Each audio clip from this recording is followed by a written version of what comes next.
morning. Today is Monday, April 14th, 2025. Madam Clerk, can you please call the Municipal Services and Properties Committee to order? Here. Present. Present. Thank you. First, we're going to start out with, is Public Works here? Who's here to represent Muni football?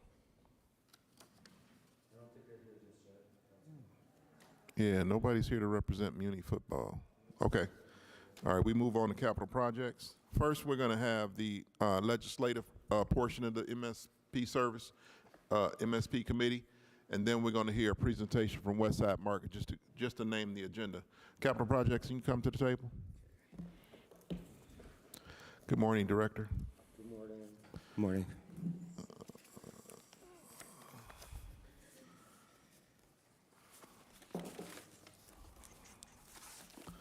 All right, we're going to start with ordinance number 329, 2025 by Council Members McCormick, Bishop, and Harrison. This is a departmental request. An emergency ordinance authorizing Director of Capital Projects to issue a permit to Nautica Entertainment, LLC, to encroach into the public right-of-way of Elm Street by installing, using, and maintaining a new egress stairway and entry canopy.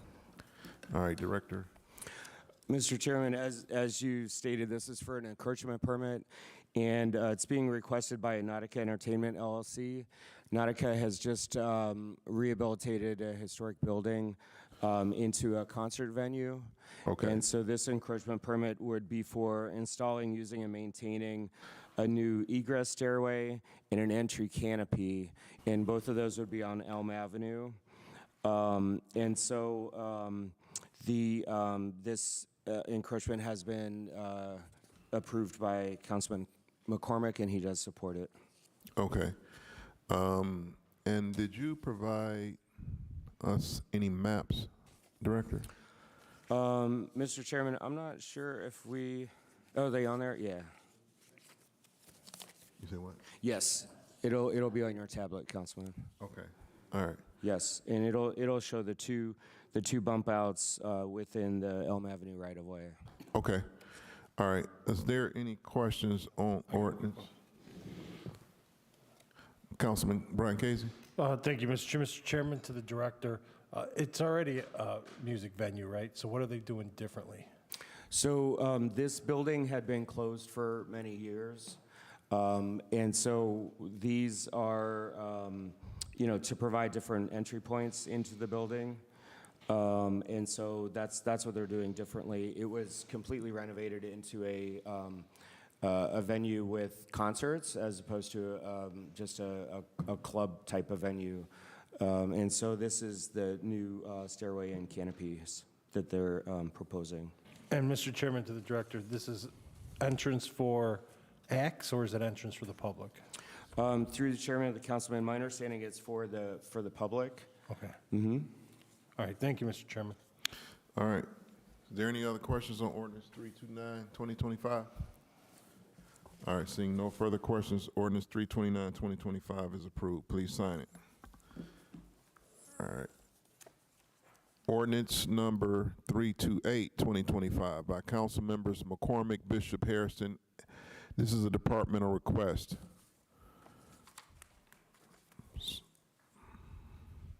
So they don't have the council president listed on the front by council members McCormick. It should be council members McCormick, Bishop, and Harrison and Griffin. I'm thinking that's the way it should be. Is law department here? Do Yes, we have to have the council president here on the top line? No, you don't have to. You can ask the clerk to add the council president, but if you haven't talked to him, I want to. Okay, all right. So I see another one doesn't have the council president here. So anyway, we can address that later, but we'll get it before finance. So this is an emergency ordinance authorizing Director of Capital Projects to issue a permit to the Cleveland Public Library to encroach into the public right-of-way of Superior Avenue by installing and maintaining an Ohio historic marker mounted on a 10-foot tall octagon post with a foundation. All right, Director. Mr. Chairman, so again, this is a request for an encroachment for the Cleveland Public Library. It'll be the typical Ohio historical marker sign that we see around the city, 10-foot octagonal post with foundation.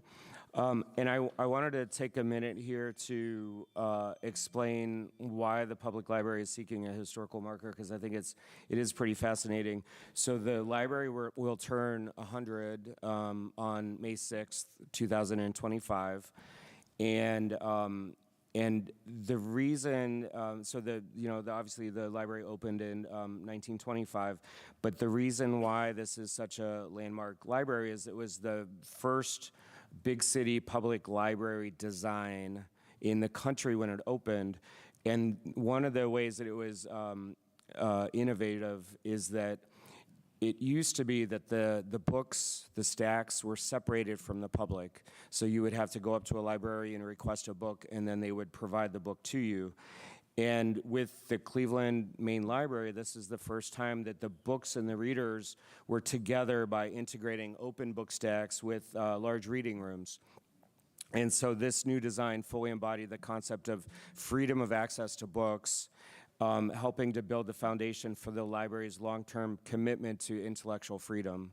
And I should also note that the main library is also a key contributing structure to Daniel Burnham's group plan of public buildings.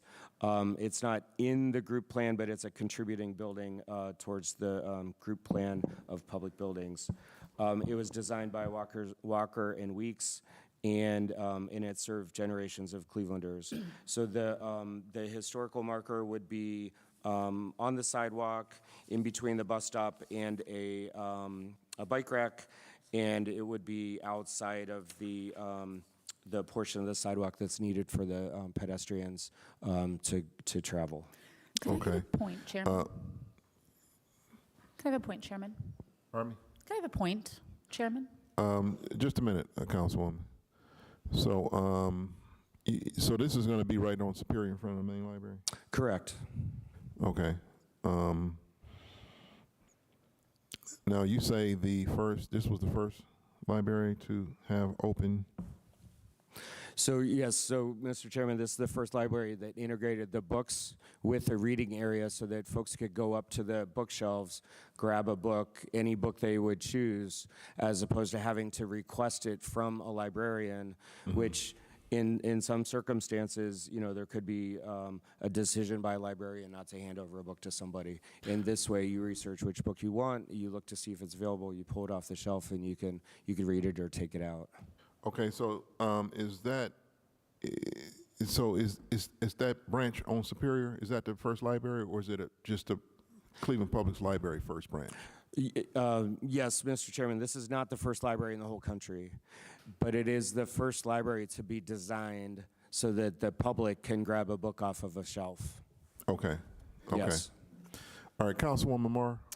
Thank you. I just can't let the notion of the fact about Cleveland's open stacks go without saying that was pioneered by Linda Ann Eastman, the first woman to run a library of Cleveland size in the country, and a pioneering librarian in the city of Cleveland. The little reading garden in between the two branches of the public library on Superior is named the Eastman Garden after her, and I certainly hope she is referenced on this historical marker. She's a great woman to know in Cleveland history, and I wanted to make sure her name was said at the table. Thank you, Chairman. All right. Is there any questions on ordinance number 328, 2025? No questions on ordinance 328, 2025? Seeing no questions, ordinance 328, 2025 is approved. Please sign it. Ordinance number 327, 2025 by council members Bishop, Harrison. This is a departmental request. An emergency ordinance authorizing the Director of Capital Projects to issue a permit to Northeast Ohio Regional Sewer District to encroach into the public right-of-way of Central Avenue by constructing, installing, operating, and maintaining a new pump station. All right, Director. Mr. Chairman, again, this is a request for an encroachment permit, and it is for to move an existing pump station from West 3rd Street, right at the water's edge of the river, to Central Avenue, kind of tucked away underneath the bridge pier. And a pump station is a facility that allows sewage to be pumped from a lower level up to a higher level and then off to a treatment plant. And so it is important to have one, but with the Bedrock project coming, this location will be under Central Avenue or on Central Avenue will be a better location, not just to sort of make way for improvements for the Bedrock project, but also just to tuck away a piece of sewer infrastructure into a less noticeable location. Okay. And I do have Nora here from Bedrock if we have any detailed questions. Okay. So now this is for Northeast Ohio Sewer District. That's correct, yes. And so I'm trying to figure out the ties to Bedrock. Well, did you want to speak? I thought I heard you to speak. Okay. I can answer. Good morning. Hi, good morning. To the chairman, the pump station in its current location, its move to its now secondary location is being done as part of our capital work down on site. So it's within our property line, and our team has engineered the pump station together with the sewer district. Okay. All right. Is there any questions on ordinance number 327, 2025? I got one. Councilman Casey.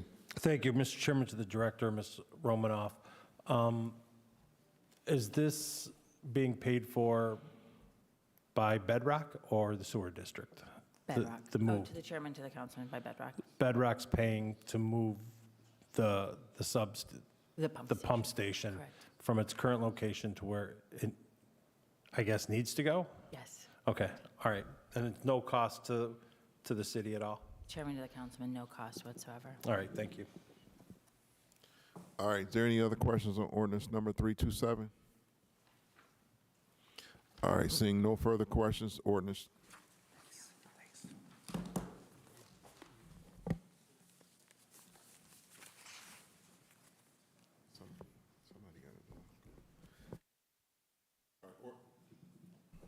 Ordinance 327 is approved. Thank you. Thank you.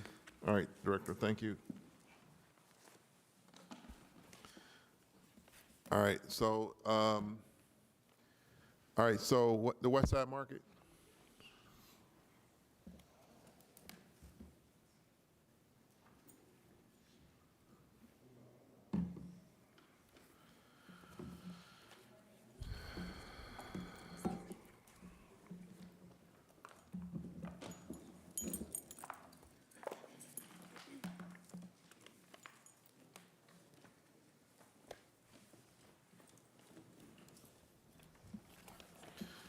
Good morning.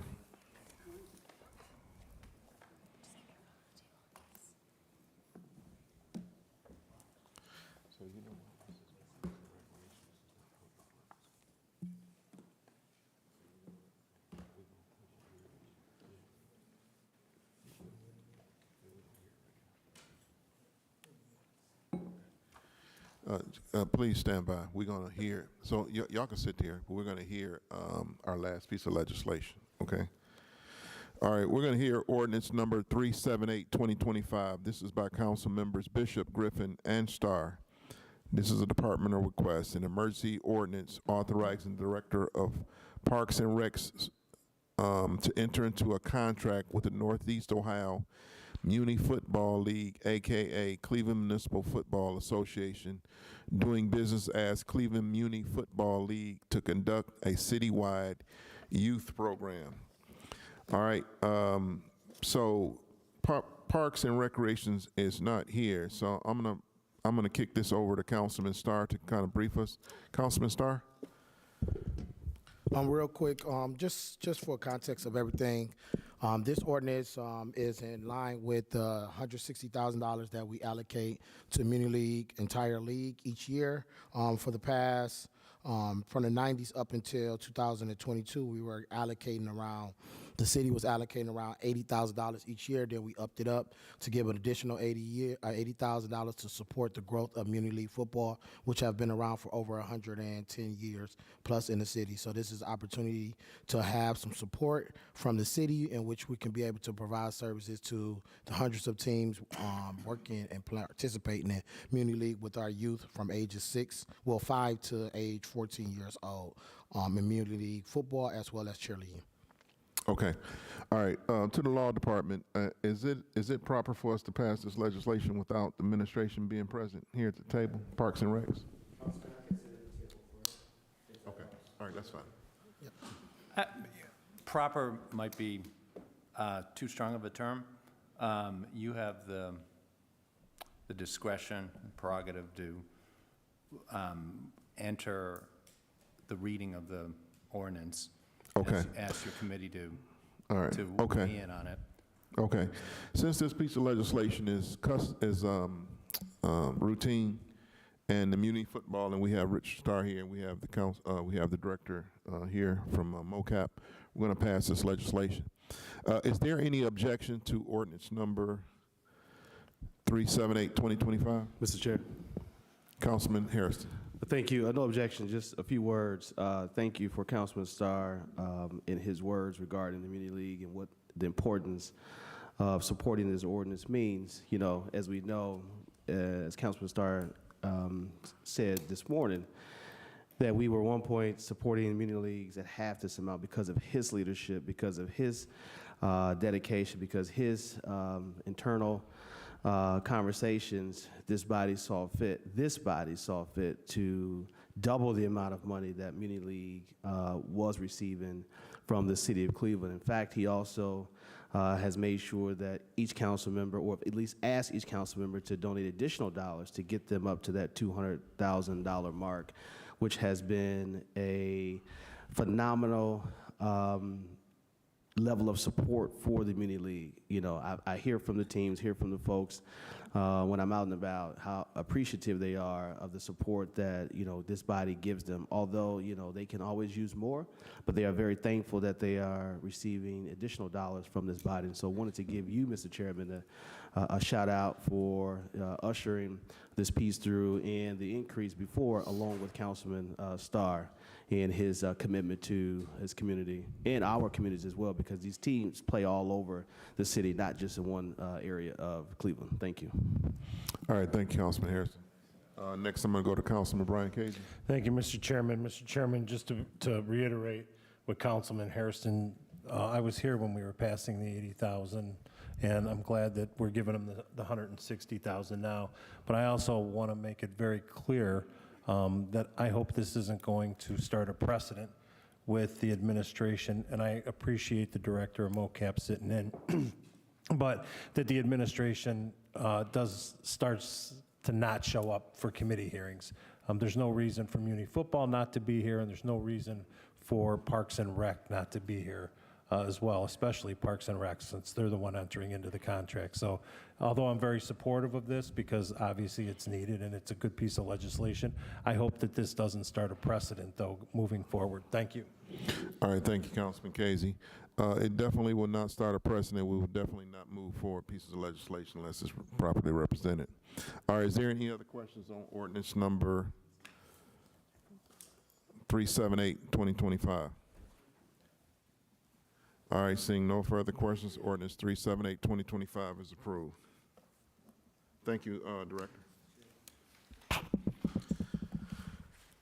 All right, West Side Market. Ms. Trevisano, you want to start us off? Will do. Good morning, committee. Jessica Trevisano, Senior Advisor for Major Projects in Mayor Bibb's administration. I'm joined here today by Rosemary Moudry, who's the Executive Director for Cleveland Public Market Corporation, and Tiffany, who is our Director of Operations for Cleveland Public Market Corporation.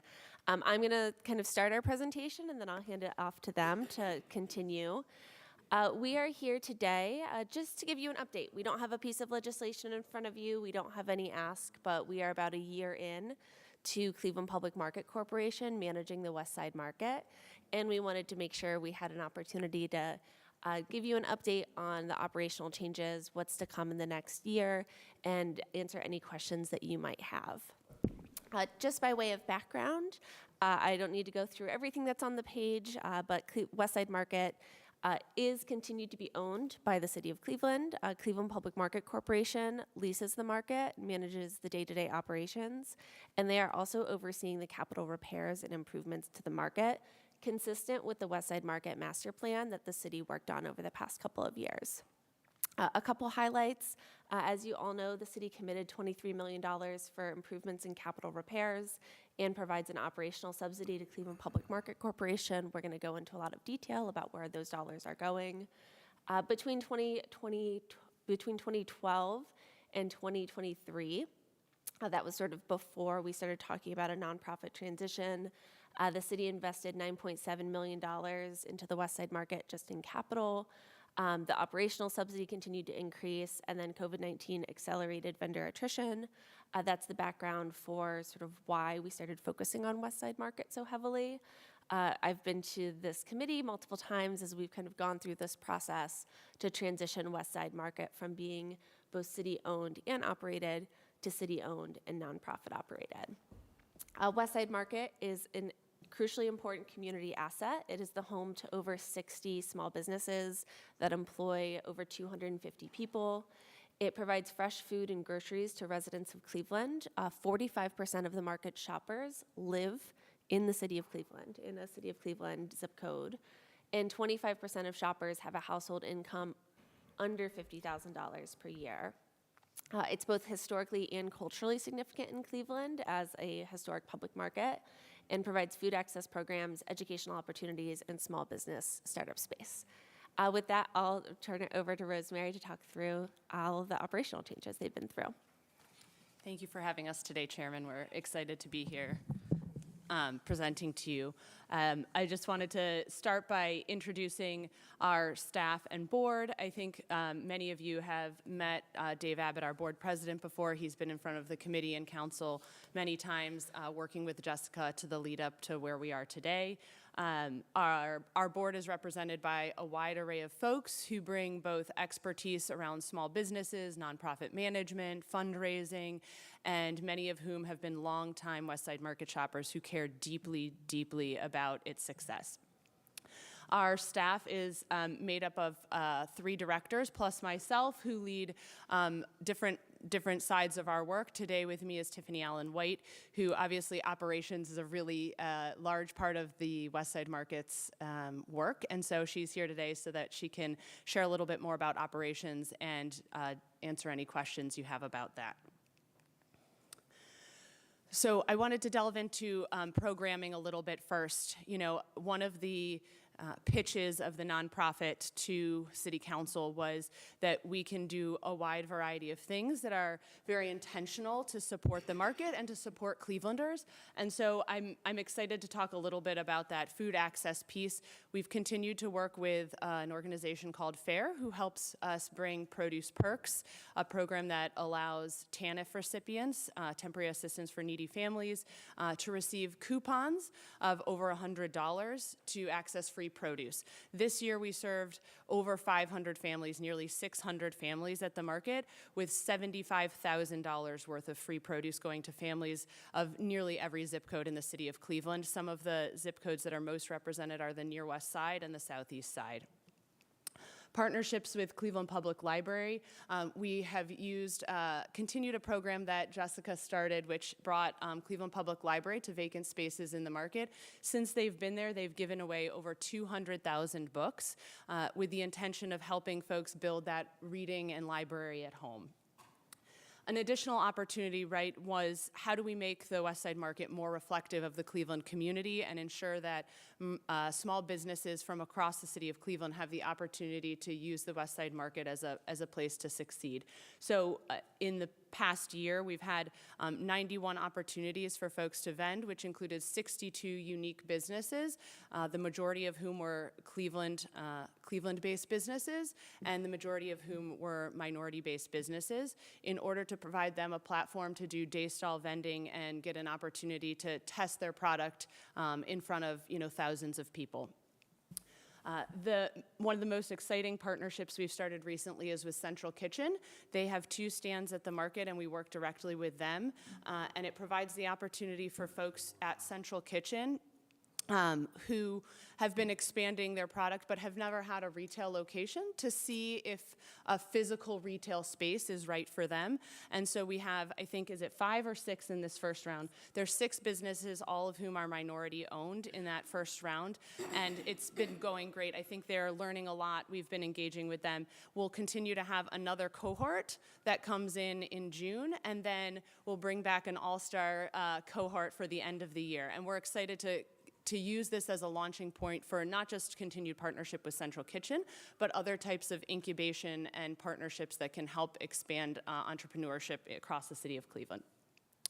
Touching on education a little bit, we've got merchant demonstrations that we've been doing. So we've had merchants make pasta in front of folks and teach folks how to do different things with cakes. So this gives merchants an opportunity to engage more with the public. We do it on Wednesdays, which helps attract folks to the market and highlights that the market is open more than just the weekends. We have also been committed to providing paid internships to college-age students to help them both understand nonprofits, but to also get them excited about serving small businesses. And we're excited to be finalizing interviews for another round of internships this summer. Finally, we know that we have a lot of school-age children that come through the market every year, thousands of folks. And right now, their teachers sort of open the school bus doors and let them in. And some of them have some scavenger hunts and things like that. But we know we want to do more. There's so much more learning potential that kids can have at the market. And so we started a survey reaching out to teachers on what would be the kinds of topics, what would be the things if we can start to help provide additional materials and eventually tours and educational opportunities that they can plug into. And the response was tremendous. Hundreds of teachers have provided feedback on that. So we're excited to continue that work in the coming years. Finally, around sustainability, the city had piloted a composting program at the market and some other locations in the city. We have, while that program was free to the market before, we have continued that program and opted to continue to work with Rust Belt riders to ensure that composting and greater sustainability is at the market. And finally, we're working through the potential of EV chargers in our parking lot. I'm going to turn it over to Tiffany now. She's going to talk a little bit about marketing and engagement and then operations. So in our marketing and engagement world, we really have 2 focuses. One is to support current customers to both increase their frequency of visiting, but also expanding their usage. So shopping at more than one merchant and using the market in its entirety. And then the second part would be to attract new audiences. We're looking at local shoppers as well as tourists and everyone in between. Folks who are coming every day, folks who are coming once a quarter. So there's multiple strategies that Patrick Evans, our director of marketing, is really focusing on when it comes to engaging the community. Some of those listed on the screen. Our chef series is in partnership with a lot of the local chefs that are already shopping at the market. And so we're highlighting them as shopping in the market for fresh food and produce and then preparing items with those products. So it's both an educational thing as well as a marketing tool for us and for our merchants. Additionally, as far as merchant marketing, we've been supporting them by doing merchant spotlights, highlighting their business, their history, and their product as well, understanding that those 60 businesses have strong foundation at the market and in the city and want to continue that. So whatever we can do to continue to highlight their businesses is very important to us. One of the indicators of foot traffic in the market that we find very important are our door counters. So every door has a counter that's showing who's coming in and out. And year to date, we have an 80% increase than last year at the same time period. So we are seeing a significant increase in foot traffic since 2024, which is a very significant improvement. So our marketing world is really about creating more of a buzz from these activities and others, our monthly newsletters, social media, the merchandise, if you guys haven't seen our new hats and t-shirts, as well as the holiday versions of those to really make it exciting for returning customers and engaging merchants as well. In our operations world, the focus is really on a well-functioning facility. And when I say facility, I really mean both the people operations and the actual structure of the building as well, the systems. The goal is really to support successful merchants and have positive experiences for all shoppers. So there's been several things that have happened over the year and things that we're continuing to make sure that we focus on. The city, prior to CPMC taking on management, did a lot of investigation on our parking world, and one of the issues that was identified by the city was the congestion that was happening on Lorraine and lack of really traffic management, and particularly in the holidays, it was requiring police patrols and things like that on traffic in that congestion area and in the queuing into the lot.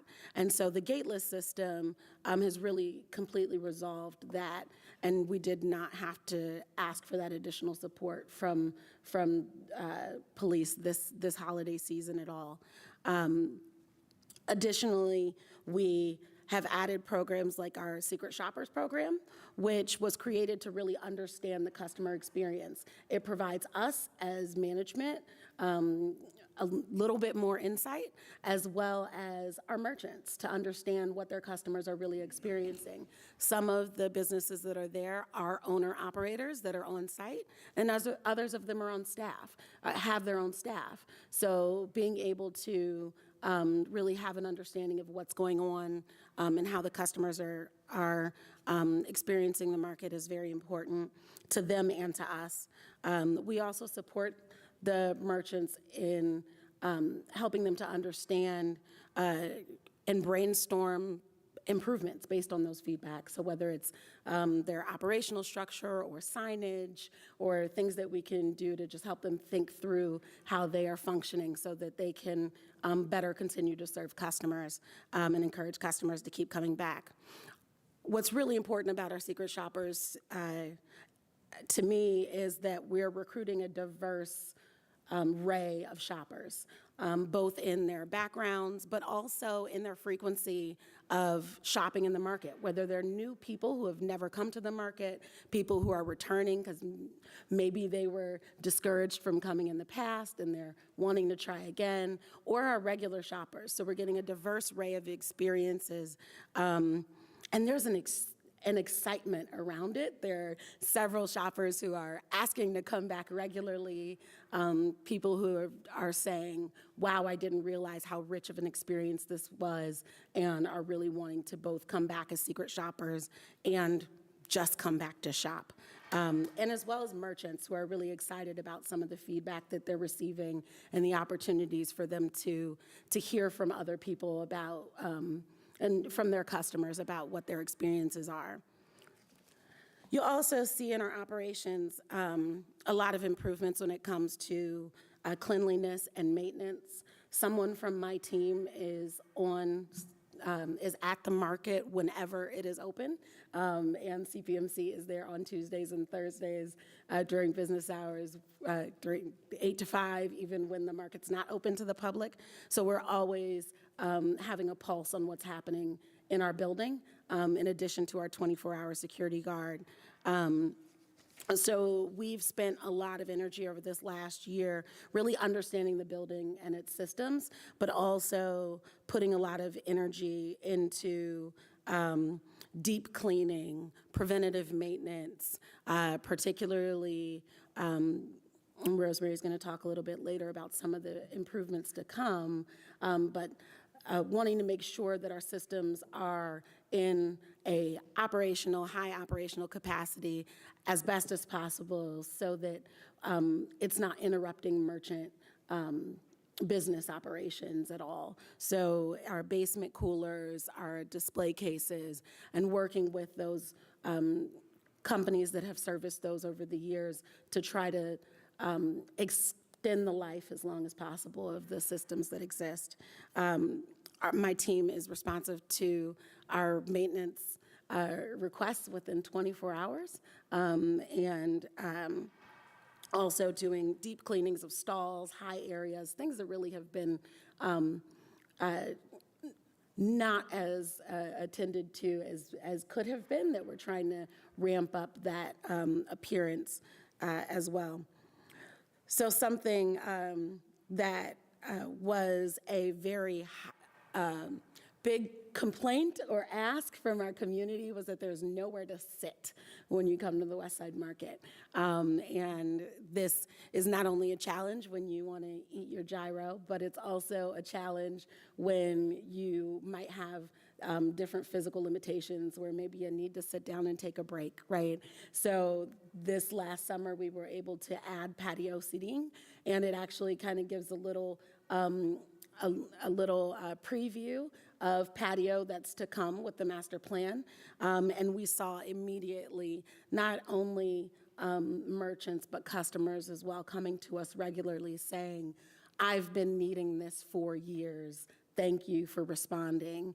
And so our patio seating presents the opportunity for folks to spend more time at the market, which means you might come and grab your bratwurst and sit down and eat, and then do your grocery shopping. So it's more likely for customers to spend more time in the market. And we've also integrated that in some of the programming that Rosemary mentioned earlier as far as our pop-up events and things like that.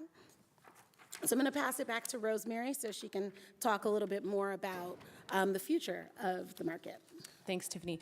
I also wanted to add that one of the things we were really pleased about is when we were able to look at contracts and our service contracts for the cleaning. One of the important things was to think about how do we ensure that we're getting folks a living wage. And so we are really excited that we were able to switch to a provider that's both women-owned and locally owned and is a union cleaning staff. So now all of our janitorial team is union, which we're really glad about.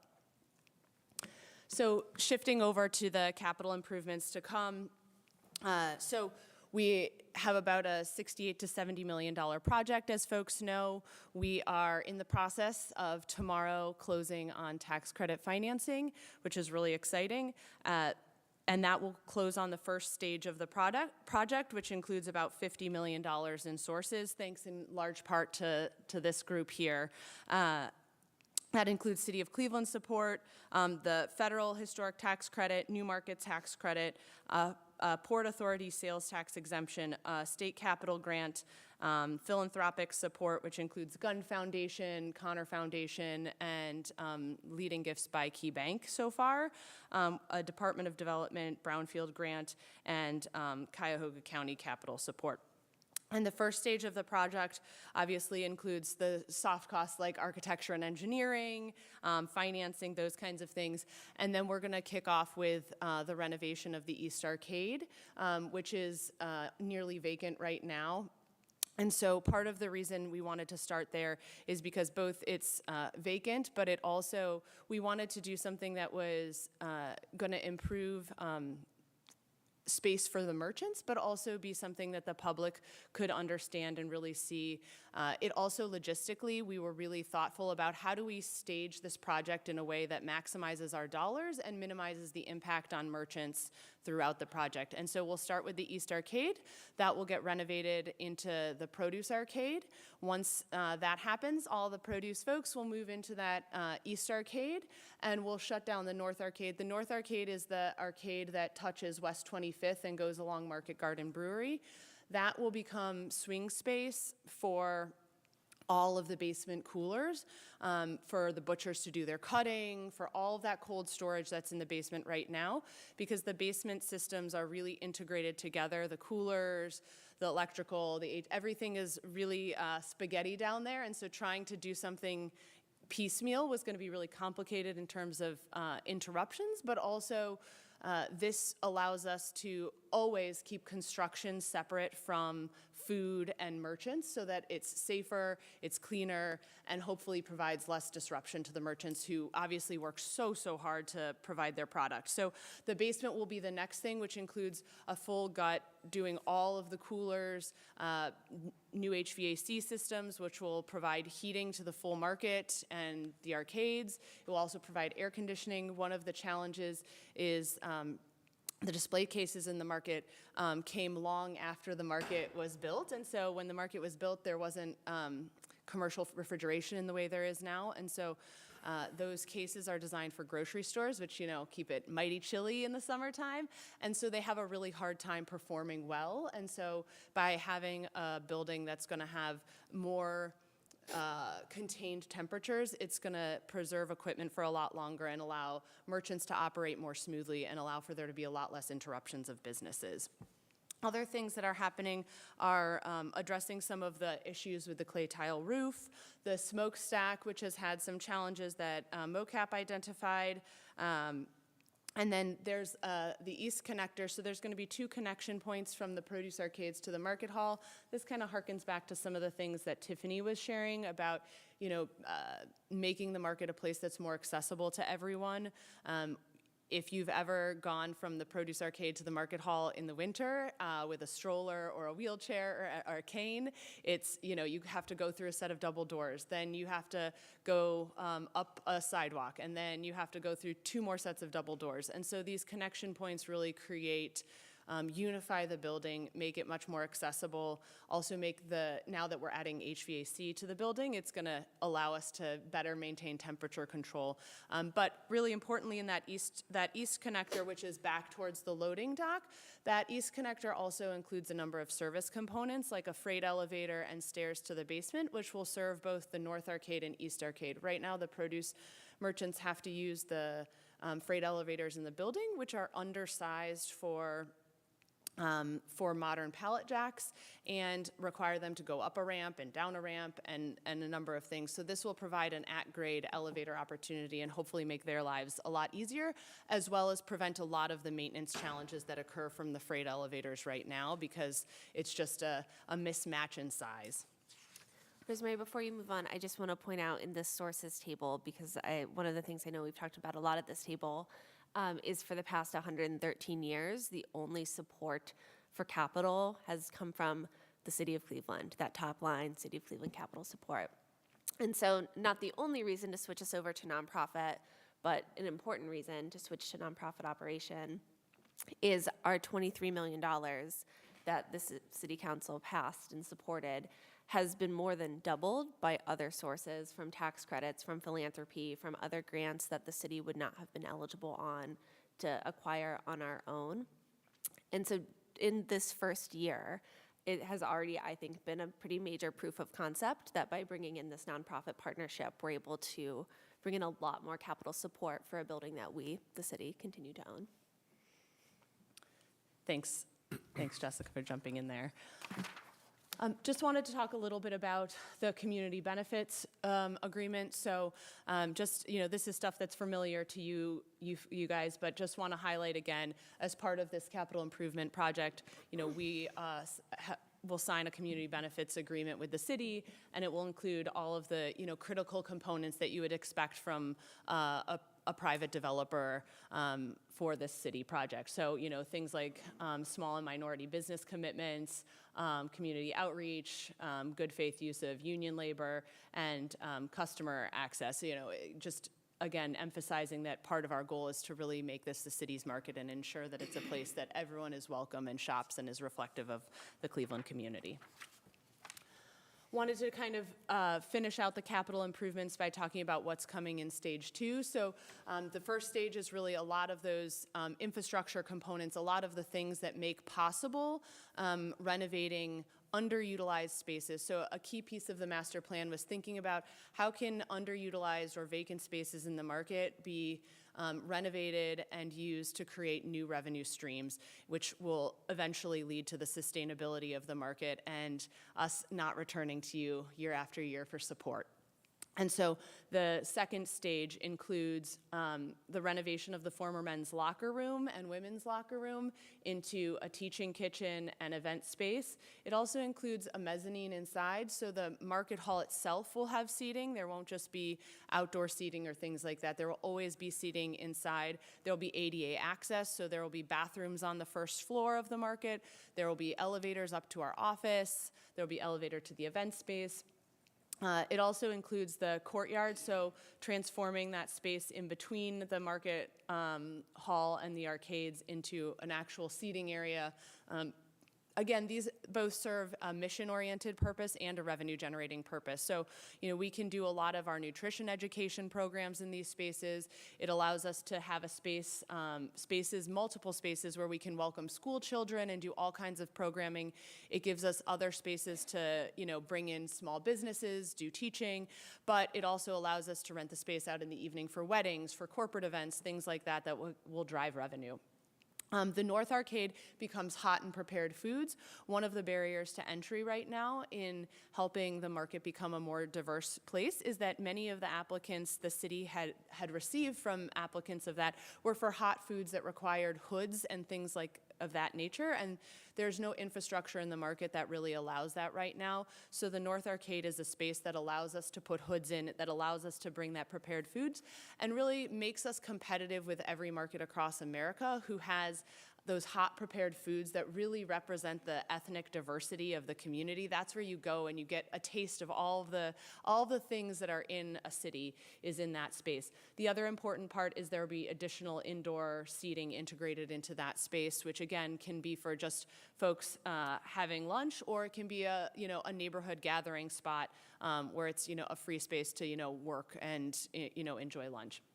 And finally, I think I touched on the teaching kitchen, but I want to just emphasize that again, that becomes a space where we can really, both do marketing, but also do a lot of teaching and access. We've had conversations with Tri-C, Cleveland Clinic, CMHA, a lot of folks who we're excited about the potential for partnership and ensuring that that's a space that helps educate people about food, but also makes them excited about eating healthy, preparing their own food, which is both a marketing tool and an access tool.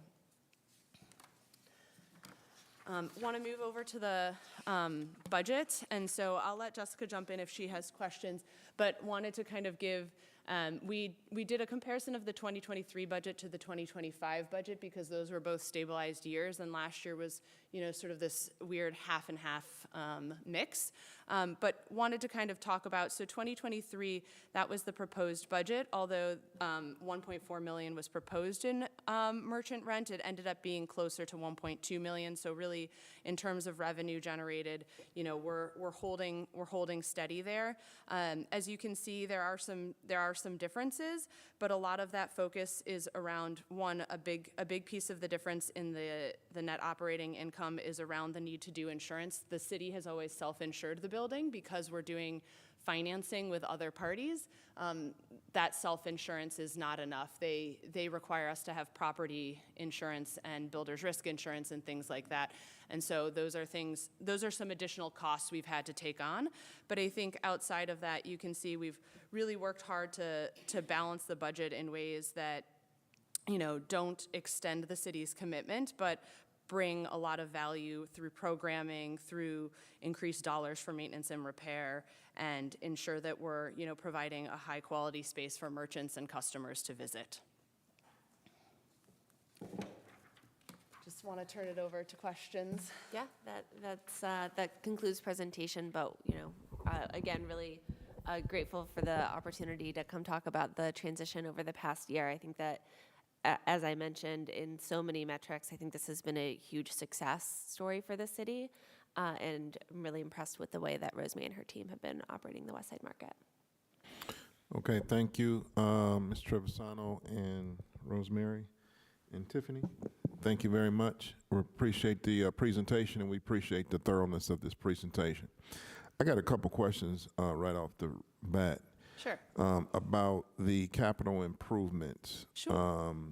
The sources of finance, and of course, the city of Cleveland. We all know about the city of Cleveland's finance when we passed that $23 million. So, can you talk about the federal tax credit, $6.7 million, and the new market credit? How often do we get this type of financing or opportunity to get this type of financing? Can you explain a little bit about that? Sure, yeah, happy to dig into the tax credit. So one of the key, Jessica kind of alluded to, the nonprofit opens up the door to a lot of different financing tools. And so tax credits are not available to municipalities. So through that, we were able to pursue that. The tax credits are not once in a lifetime, but there's a compliance period of at least 7 years for historic. So these are not programs you go back to year after year. They're meant to be financing tools for either vacant or underutilized buildings or properties that require a major capital improvement plan as a one-time in a decade or two kind of thing. So it's not a never again, but it's not something we're going to be going back to. It's a very heavy lift. It's incredibly complicated financing, and it's been a really amazing team. It's required so much work from the city's law department, thinking through, it's complicated because the city does still own the market. And so we're really pushing the boundaries and really excited that from a new markets tax credit perspective, we're fingers crossed, until the deal is totally signed and inked tomorrow, things can always go sideways. But this would be one of the largest new markets tax credit deals in Cleveland's history. And so I think that's just really a huge testament to folks around Cleveland recognizing how important it is, all of the legal work and all of the minds that had to go into this round peg square hole have been really tremendous in getting us here. Okay. I would add, sorry, if it's okay, to the chair. One additional, so the federal historic tax credits, the way that federal historic tax credits work is they're sort of by right. As long as you meet all of these sort of requirements, you are eligible for a percentage of your total costs to come back to the project as tax credits. What's not on this list, but is something that we continue to go back and forth on, is state historic tax credits. The state has another program that, as opposed to being by right, is a competitive program. So that's a way that tax credits could show up again on a source list for phase 2, is if the market's able to successfully win state historic tax credits. So you might see historic tax credits on a source list for phase 2 again. Okay, so I guess I'm not exactly sure if you can answer this. I guess the tax credits are, so with the change of the administration, are we in jeopardy of this thing changing with the change of administrations? To the chair, no. The way that the deal is structured is that these are agreements that will last through administrations and will not jeopardize any of the tax credits, because we certainly do not want to be on the hook for $11 million worth of work. Okay. Now, the foundation piece of this, can you touch on how the foundations are willing to support us going forward in a sustainable way? So I see this $8.9 million. Is that a one-time gift, or can you explain that? Sure. So all of those gifts are, yes, one-time gifts for capital.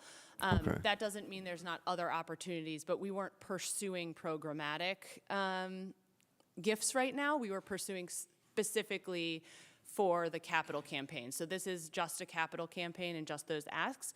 We would imagine that we would continue to build relationships with all kinds of partners, foundations, corporate partners who have interest in a lot of the mission-oriented work moving forward, but I really want to emphasize that the goal, and I think part of the reason the philanthropic community is investing here is because they see a sustainable roadmap for operationally moving forward, and so their support would be, again, focused on helping us grow the mission side of that work and ensuring that we're making the deepest impact we can in the community as opposed to, keeping the lights on. Okay, all right. Okay, and now you mentioned in your presentation, Tiffany, that we have foot traffic that increased 80%. Now, you guys took over in April of 2024? Mm-hmm. So, and you mentioned that was year to date. Yes. If you took over in April of 24, and you can, of course, you can measure from year to date from January to April of 2025, but how can you get that data from from January 1 of 2024 to April 2024?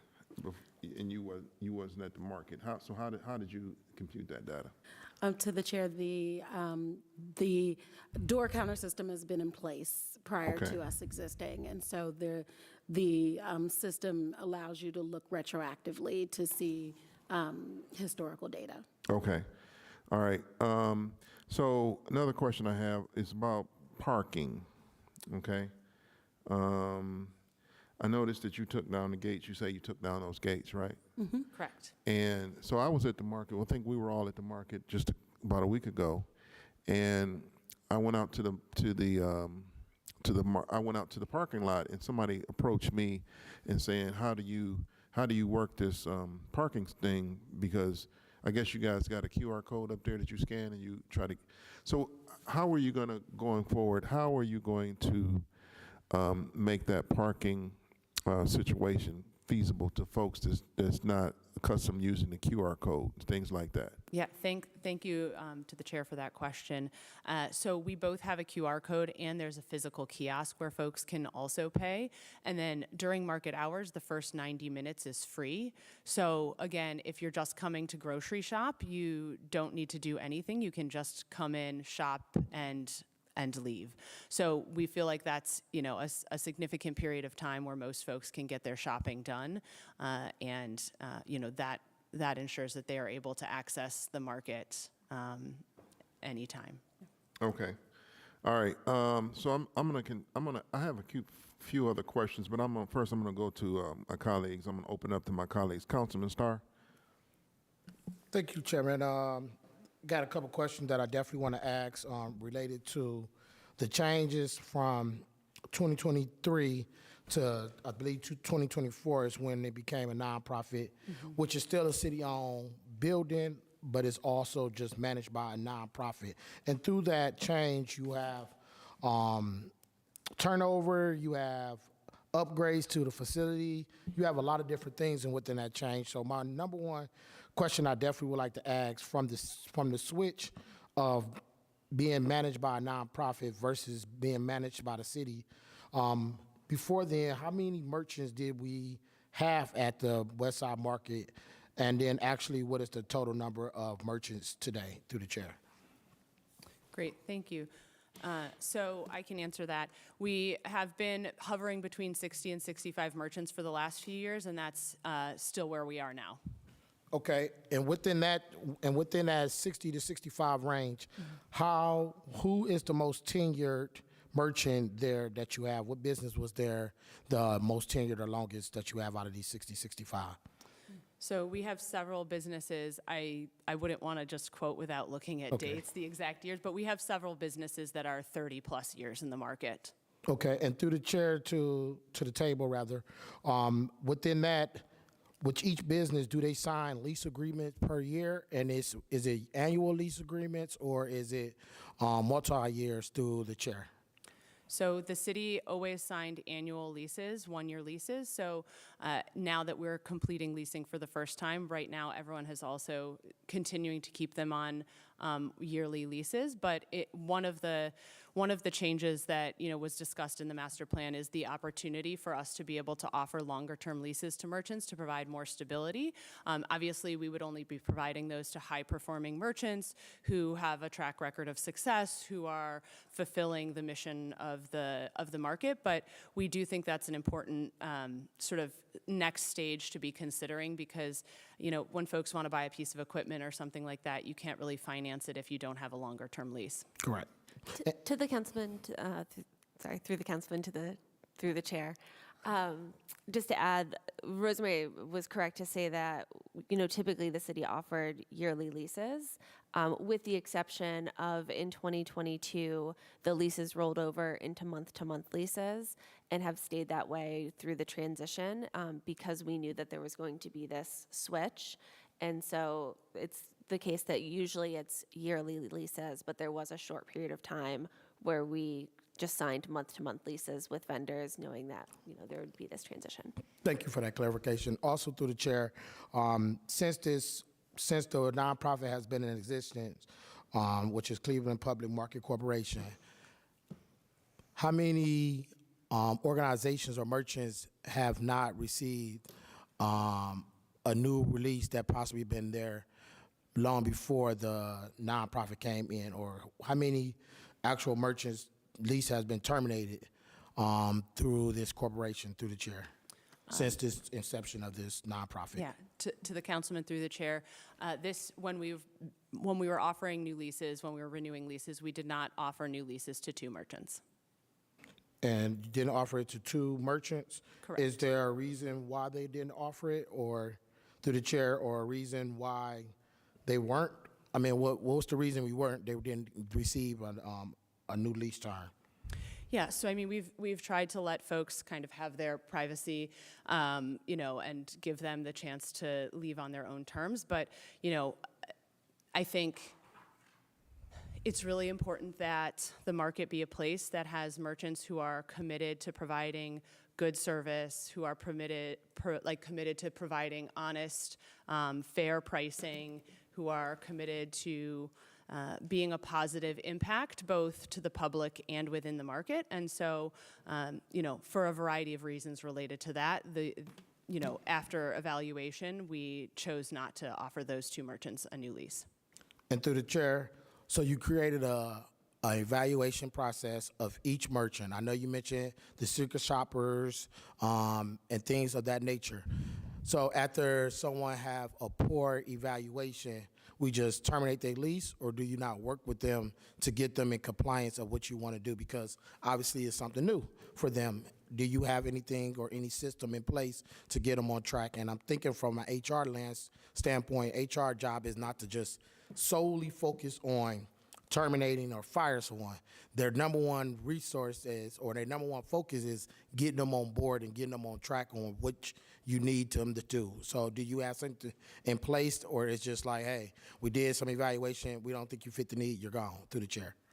To the councilman through the chair, in this particular circumstance, there is a long history of noncompliance that dates back long before our operation, deep files of customer complaints and other challenges related to those 2 merchants.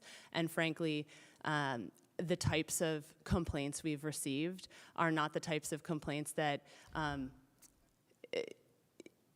you would put somebody on, for lack of a better term, a PIP for, right?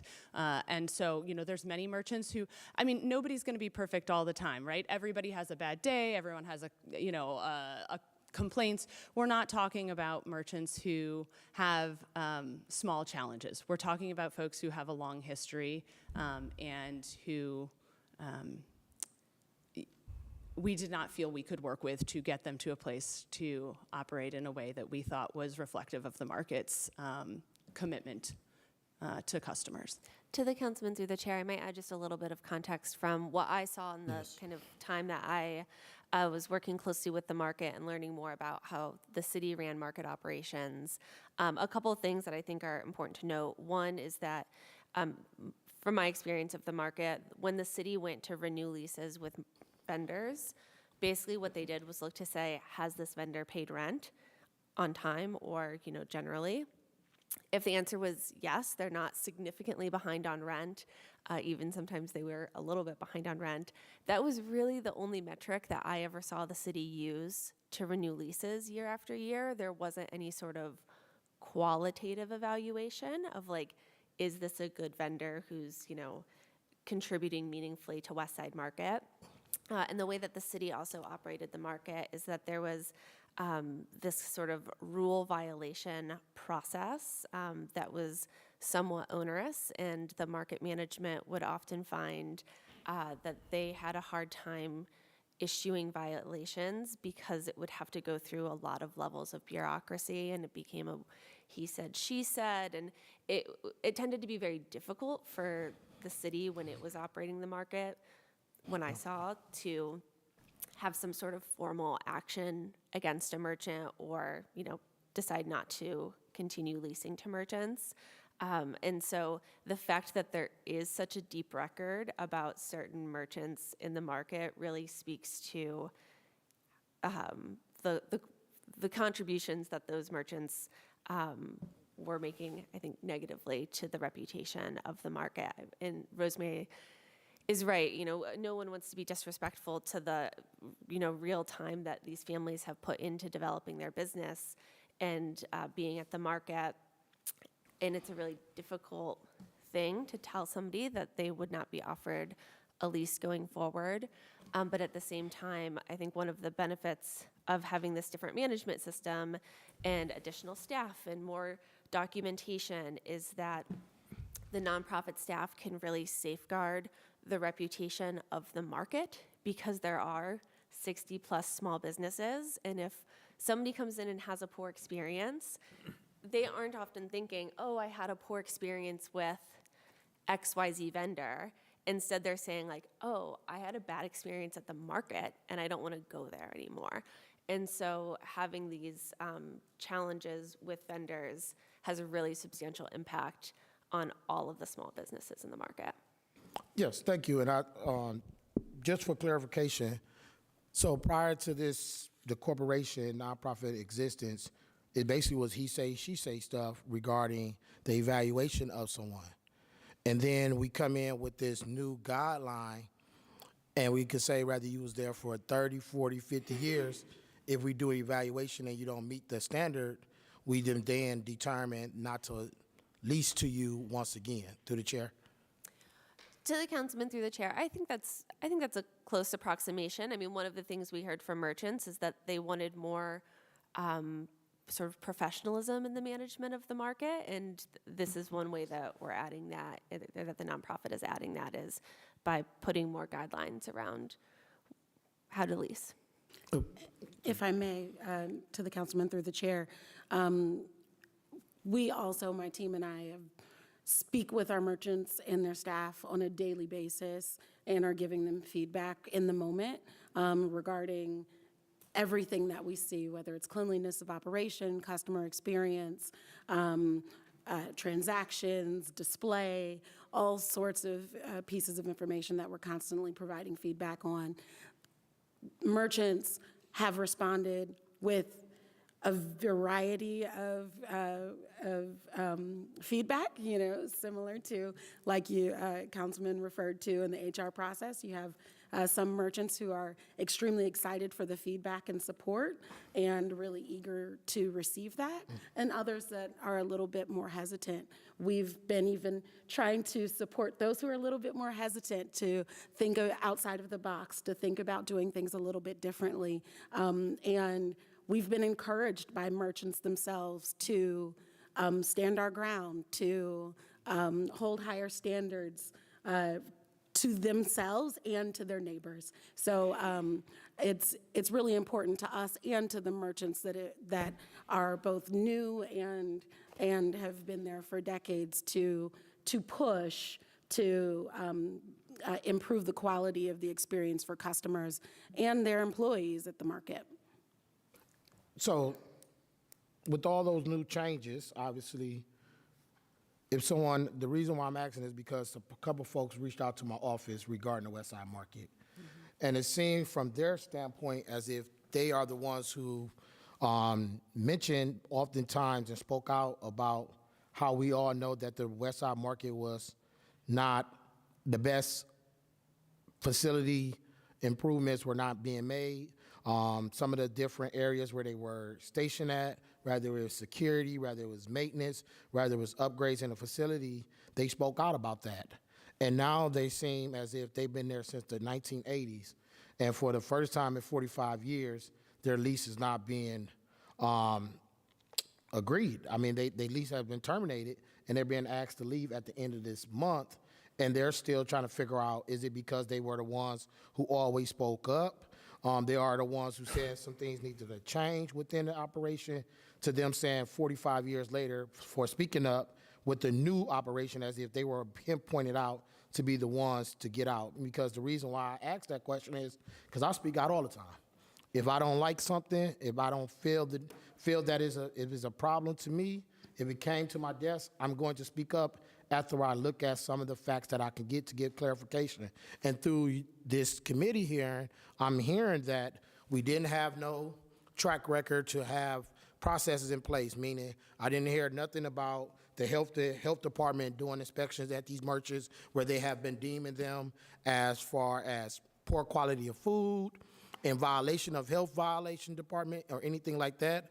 I'm hearing that they basically possibly could have not been operating the way that you want them to be, he say, she say stuff, and now when it comes time to renew their lease, they're being told to ask to leave the premises of the West Side Market when they've been there since 1980.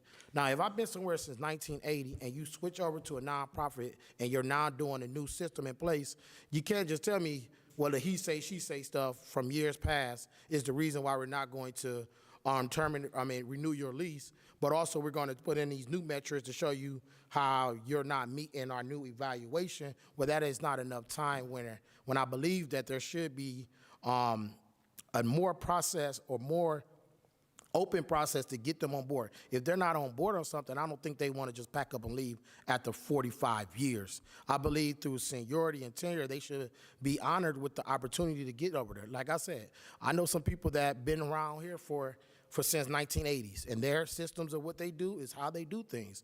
And I haven't been here, so when I come in, I have to be mindful of what their institutional knowledge is in order for me to understand them, for us to reach to a medium. And just terminating their lease, I don't think that's just the end or be all. If they're not on board, there should be different ways to get them on board, and then you possibly shouldn't know that. So I definitely don't want to get into your contract negotiations, but I'm just talking about fair and being transparent within that fairness. I can't feel as if I'm leaving and being forced out since I've been there since the 80s because we got a nonprofit and they got a new management style or thing. So through the chair, how can we work through those type of issues with long tenured individuals who was there before we even put a dollar or this much investment, before we came up with $20 million to help make sure the improvements into the West Side markets are made, to now I'm being told to leave once we get it up and running.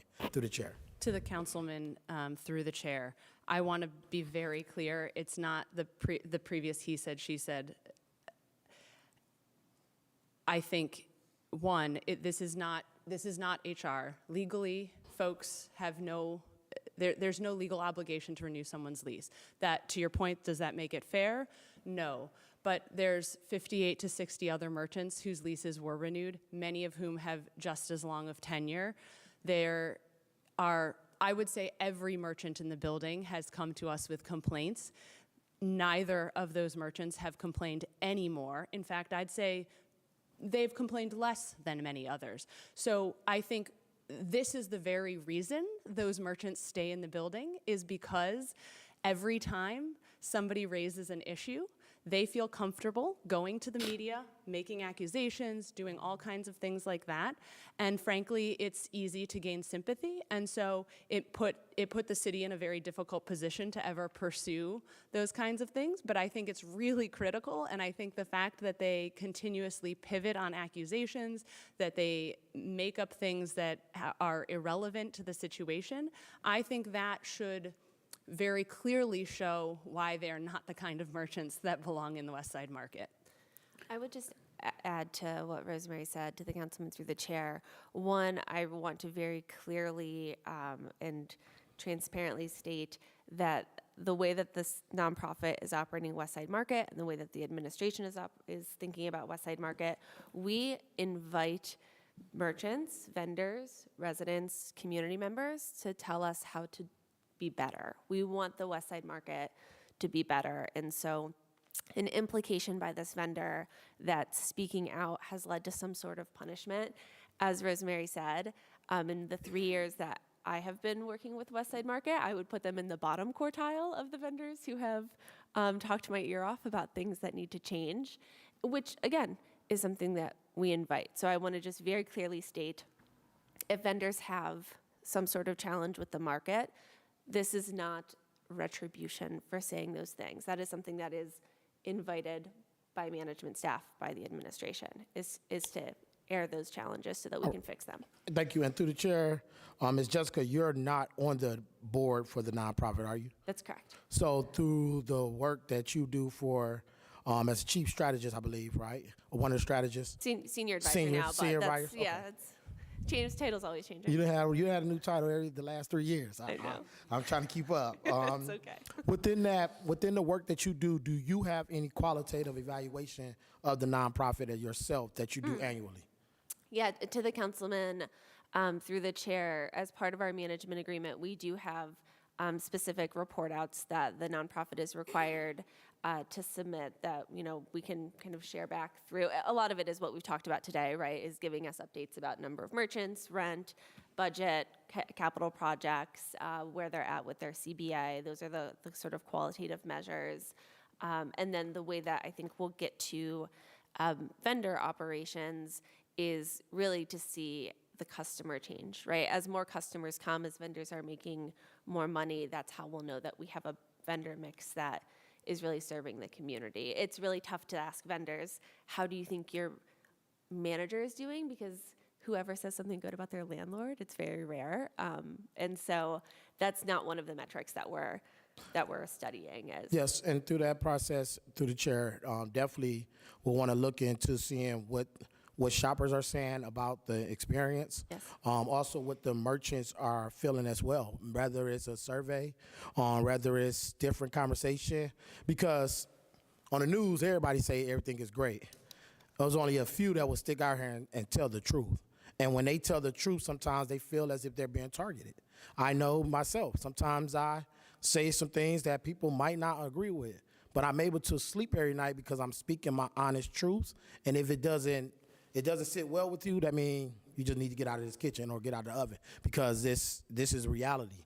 And the reality purpose is we want to make sure shoppers have a great opportunity to shop at the market. We want to make sure this is a great place for the family, and we want to make sure that everyone has a great overall experience. But most important, we want to make sure the merchants and the vendors have that same experience and don't feel as if they are being told all these different changes without enough room to grow, and within them having frustration. Yes, they go to the media. I get told about things, and the media call me about things that I do not have no control of. Next thing you know, it's on the news. Now it became a priority to me to address it because they mentioned it to me. So all I just want to make sure is with these tenured merchants, they do have some grace, but also have the opportunity to receive the additional support they need in order for them to still keep home to them if they've been there long before we did any upgrades. And I yield, Chair.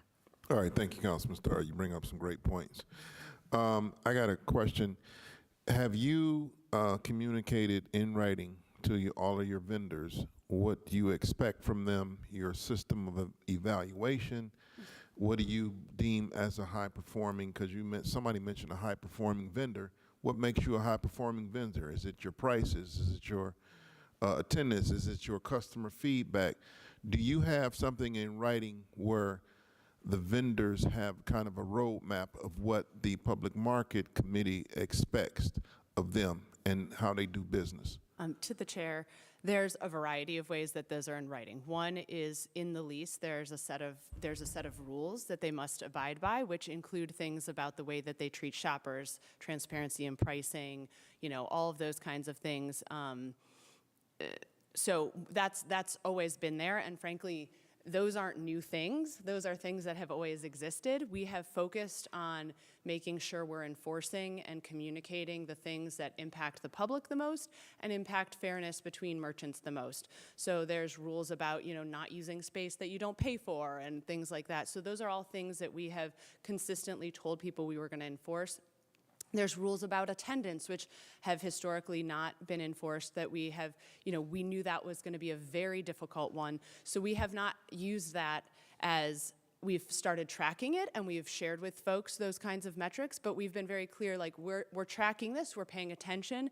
We really need you to get here, especially on Fridays and Saturdays, being open 8 to 5, because the public expects that, So I think we've focused on a lot of the things that we have heard from customers as being important, which is fair prices. You can be expensive or you can be cheap, that there's room for both, but you need to be fair and transparent about it. You need to provide good customer service.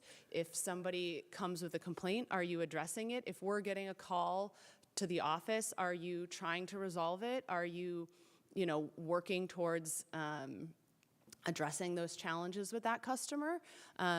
Are you being respectful of other merchants? So there's a wide variety, and we've been transparent about what we are tracking. We gave everybody a merchant snapshot that had everything from attendance to a summary of conversations we'd had, both sort of formal rule violations and then just other things that may be part of Tiffany's team. Hey, we noticed this and we had a casual conversation with you about it. So, the level of engagement is very, very high with merchants. And like I said, there's a pretty clear set of rules that has been in place for a long time that we are just now putting a focus on ensuring are enforced. To the chair, one other thing we haven't mentioned yet, the nonprofit board includes 3 representatives who are selected by the merchants. And so they also have board representation. And so before, Rosemary's organization does something like decides not to move forward offering leases, that's a conversation that's had with boards, including those merchant representatives on the board. And so merchant representatives also know what's happening with the operations. Okay. All right, I'm going to go to my colleague, Councilman Brian Casey. Thank you, Mr. Chairman. Thank you for the presentation today. I got a couple of questions. I want to start with your board, right? And I noticed that Carrie McCormick, Ward 3 council member, is on there, but we all know that Carrie represents Ward 3, but he also represents City Council, right? So Carrie's moving on, right? Councilman McCormick's moving on. Is that space reserved for Councilman McCormick, or is it reserved for whoever the local representative is in the neighborhood? To the councilman through the chair, I think it is up to the city council. So city council has three spots that they can make a nomination or recommendation to our board. And so I think that would be up to you folks if you if you want him to continue to be one of council's representatives because he has, history with the project and things like that, or not.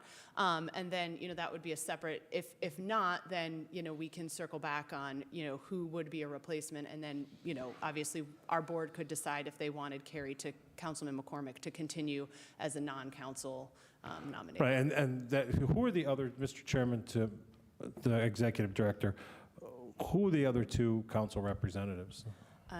So there was originally 1, and then council had asked to increase it to 3. So Kristen Warzoka and Lee Friedman were the other 2 that were appointed by council.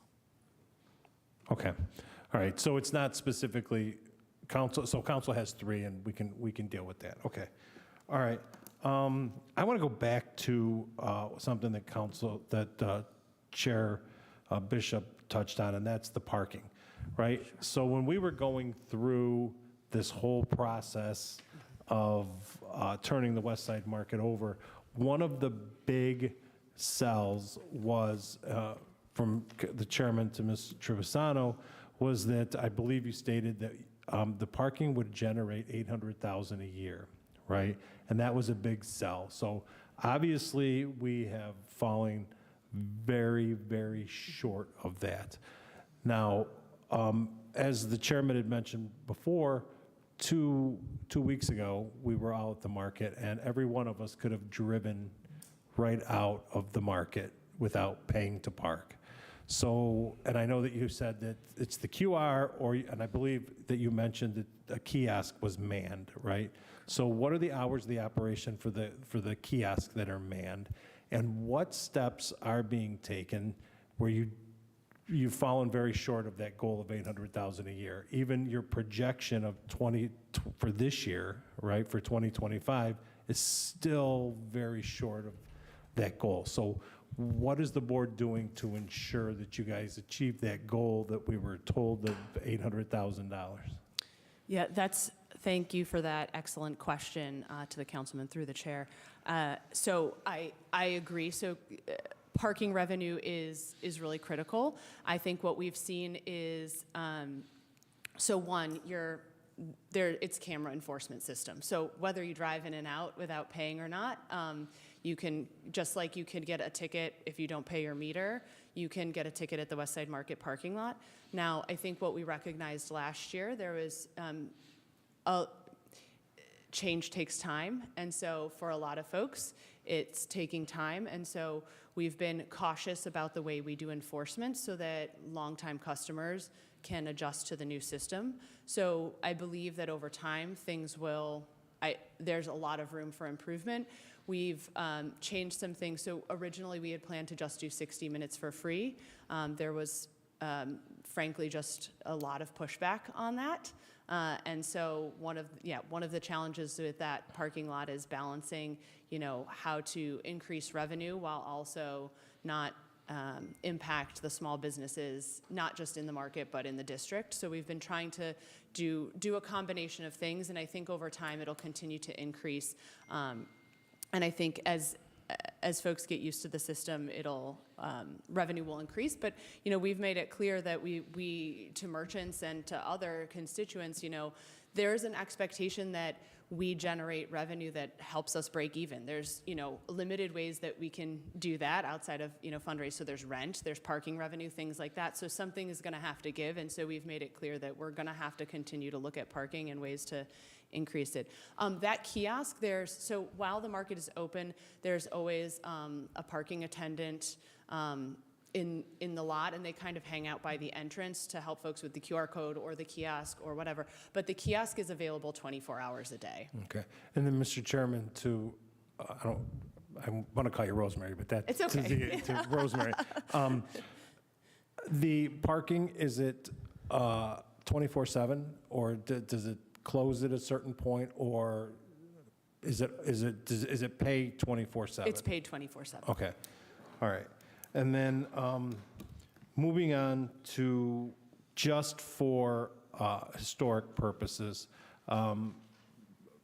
Mr. Chairman and Ms. Trevisano, the $23 million that the city of Cleveland agreed to put into the West Side Market, can you give us, for the viewing public, can you give us the historic ARPA general fund, how that all came about? To the councilman through the chair, I'm not entirely sure I know what you're asking. So just how we got to 23 million. Right. I mean, okay. Just the is it over summary? time? Is it, Sure. was it up front? Just for the historic, so that we course. can. Yeah, so the $23 million, which is the City of Cleveland capital support, really came in 3 council actions. One is $10 million from ARPA through the revenue recovery kind of mechanism that was allowed by council in 2023, I want to say, late 2023. And then an additional $10 million, at that point, this administration had asked for $20 million for West Side Market. Council had brought it down to $10 million with sort of the commitment of, let's see where the rest of ARPA shakes out, come back and we can have a further discussion. Council made good on that commitment, and we came back for the additional $10 million in 2024, which really allowed this entire project, this entire phase 1 to come together. It's hard to capture on a sources and uses, but there's so many project contingencies that a larger chunk of money makes the project cheaper because we can do more at once, and we can we can not have to pay for the same things over and over again. And then that 3 million we talked about earlier, that 3 million and some change we talked about earlier this year, those were GEO bond allocations that had been committed to West Side Market for things like the roof and the elevators that we're now just sort of bundling in with the remainder of these capital projects. So, Mr. Chairman and Mr. Trevisano, the second 10 million was general fund? ARPA revenue recovery. So the 20 million came of ARPA? That's right. Correct, right, okay. And then in your, the beginning here, it says in your background, the city committed 23 million for improvements and repairs and provides operational subsidy to CPMC. So, Mr. Chairman, to whomever can answer the question, how much has the city put in toward the operational subsidy so far? To the councilman through the chair, this past year for 2025, the operational subsidy was just over $750,000. That operational subsidy has been in place, I want to say, since 2015. There was a couple years that we were able to kind of float on reserves. It has crept up year over year. One of the foundational concepts for this nonprofit, for this master plan improvements, is when we were looking at sort of the future of West Side Market, without making these major capital repairs and finding new sources of revenue, we realized there was no path to the market becoming self-sustaining. And so these $68 million worth of repairs are the way for the market to stop coming to the table asking for operational subsidy dollars. So I anticipate for the next few years, while they're continuing to finish these capital improvements, operational subsidies will continue to be necessary, similar to how they have been for the market and are, unfortunately, for a couple of our small enterprises in the city. But this is a path to getting the market in the black. And then, Mr. Chairman, to Mr. Trevisano, I don't know this answer, but do you know historically, prior to CPMC being set up, what the city was putting into the West Side Market for operation? Yeah, I think the most recent year was around, it's in this 2023 as the NOI. It was just under 600,000. Okay. I will say what this doesn't capture is all of the other city time that was going into the market in other ways. So things like, the market now calls, and this is why you'll see a slightly higher number for maintenance and repair. Market staff is no longer pulling our plumbers from other city jobs to do plumbing repairs at the market. They're not pulling our electricians from other city jobs to doing work at the market. None of those operational costs were ever captured in the market's balance sheet. So 900 is sort of the, or sorry, 600 is what the operational subsidy was from the city kind of on the budget sheet. But there are additional benefits that the city is seeing by the nonprofit managing West Side Market. So we've invested, Mr. Chairman and Mr. Viceno, so we've invested $23 million. We've turned it over to the nonprofit, and we've increased our operational subsidy since the nonprofit has taken over, in hopes of maybe eventually one day not having to subsidize the operations. Correct? To the councilman through the chair, correct, and I think Okay. that's what I've been telling. I know, I'm Yeah, just, that's- well, that's what- that just was the reiterating, thing, because yeah. we also see that salaries are increasing, right? So as part of the operational subsidy in going toward paying the salaries of individuals, when you go from 775,000 to 915,000 from 23 to 25, and are we just paying for, did we shell game it, right? So instead of using staff from the city, as you just said, with time and all that other stuff, are we just shell gaming it now? Because now we don't have to use that, but we're still paying more for salaries, and I don't know what the salaries are going for. I don't know how many employees are at the market or anything like that. So, are we robbing Peter to pay Paul, or are we just doing the same thing but under a different auspice of a nonprofit running the market? You see where I'm going with it? I do. So that eventually, I think the goal is that the city's hands off and the market's being run, and we own the market and let them run it. Yeah, it's all good. I think that's everybody's goal. but it also can't be a 10 or 15-year goal, right? So if you just want to touch on that. Sure. To the councilman, I think it's going to take 3 to 4 years to get through the capital improvements. So I would imagine that, yes, we're going to continue to have subsidy through that, and it probably will wane over time as we get other revenue streams up and running. I guess to kind of speak a little bit to some of the staffing costs and things like that. So I think you see that there's other line items. So yes, the nonprofit has staff that the city did not have. In addition to, the city only had an operational team. We have a director of marketing, we have a director of development and partnership, like things that are required to raise the money to do that and to support the small businesses, attract new customers. So I think, again, is the cost the same? No, but I think I believe we're providing additional value that wasn't happening from city staff, not because of them, but because of the limited positions that were existing. And I think the other thing, right now the insurance is, $125,000 to do that insurance, and so that that is a piece that we have to reconcile with. But I think, again, the emphasis is that there's just no world we can charge folks enough rent to generate the revenue. And so I really do believe this provides us the most flexible opportunity to start seeing those subsidies wane. The other thing is, right, I think earlier that the chairman had asked a little bit about the philanthropic community.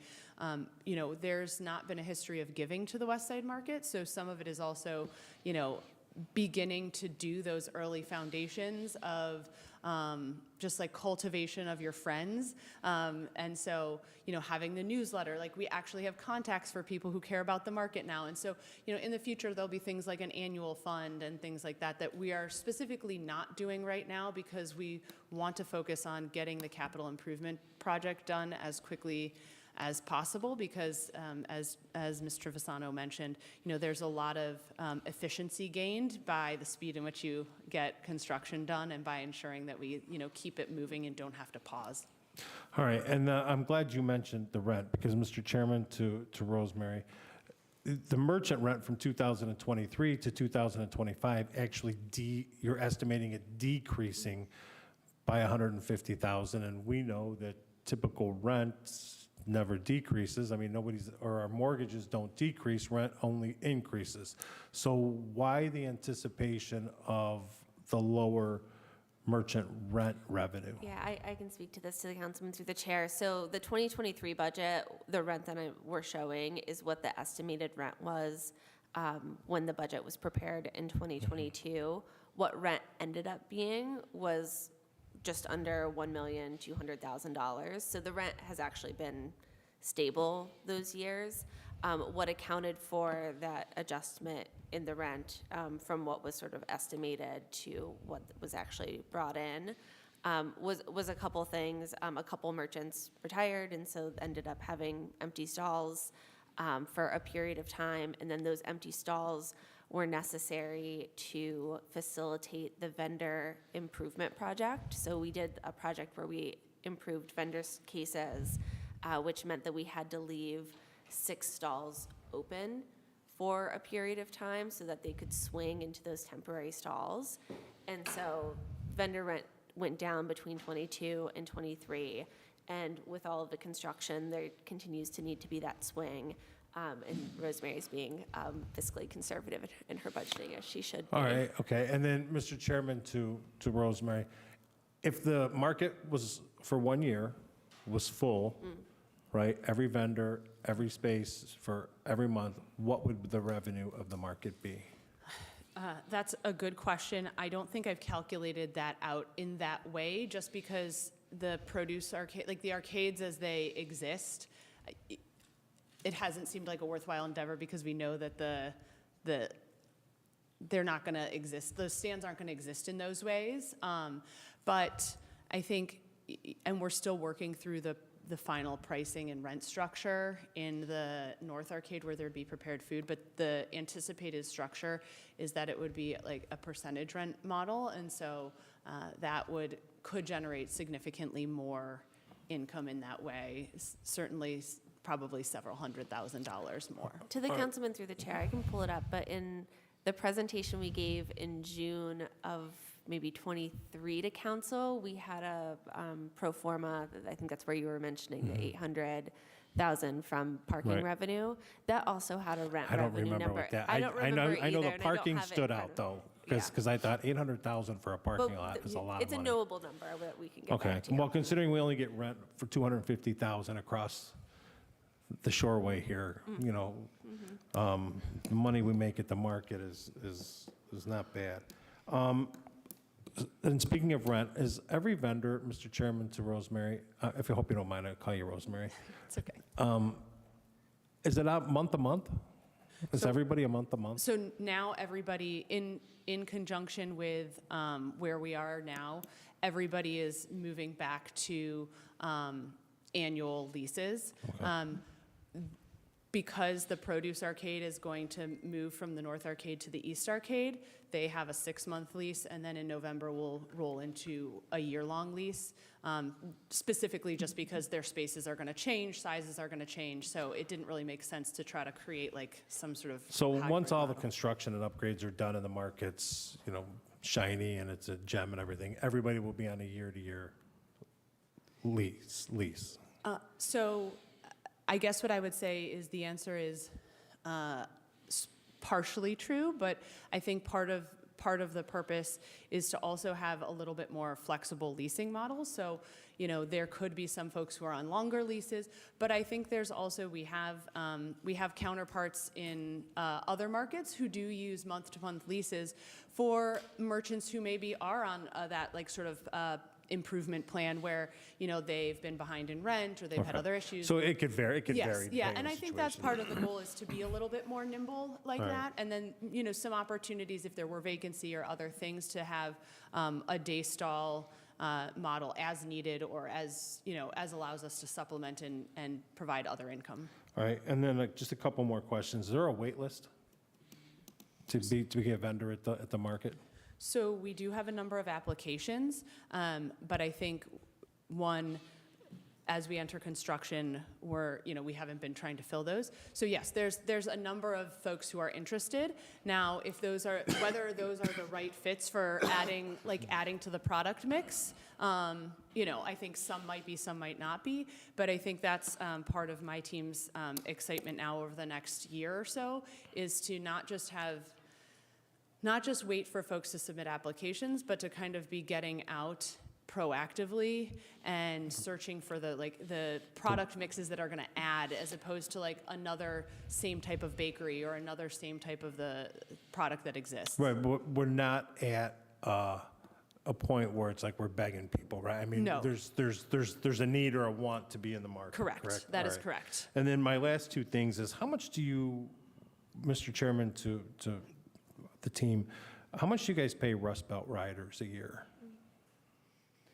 Oh gosh. My recollection to the chairman, to the councilman through the chair, tell me if this is wrong. I want to say it was under 10,000 or just around 10,000 a year based on the pilot, but Okay. I think Is it still in the pilot program? no. Okay, so it's not. there. So we're paying. I think we're paying about $1,000 a month Okay. for composting. And then do we know what the tonnage of waste is at the market? The total tonnage or just the compost waste? Let's go both. Compost waste, I don't have off the top of my head. Tiffany might be able to pull it up, but that we can easily send you because that is the great part about that program is they track what they collect. Right. I don't know if we have a way. We could work with the city's waste department to somehow kind of calculate I don't know if there's a way to calculate based on the compactor the tons of Okay. waste. Tiffany, not sure. you want to?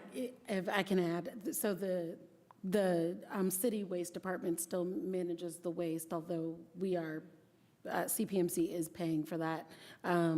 They do not, in their report, unlike other waste management companies, they do not provide a tonnage. They only provide a per haul rate. So Okay. we don't actually have that figure. Okay. Which I do hope to work with the waste department to find a little bit And, more and information Mr. Chairman, about to that. our team, the only reason I ask that is because of what's going on nationally with the food bank, right? And if there is waste at the market, and I don't want to say waste as in, people are intentionally throwing things away, but is there a way to somehow partner with the food bank in some way, shape, or form? There's people smarter than me out there that could figure that out, just to assure that we're not wasting food when we have people in the city who could use it, right? I mean, I understand the market's a for-profit for the vendors and all that other stuff, but I don't want to see anything go to waste when we have the issue of the food bank going on. Yeah, to the councilman through the chair.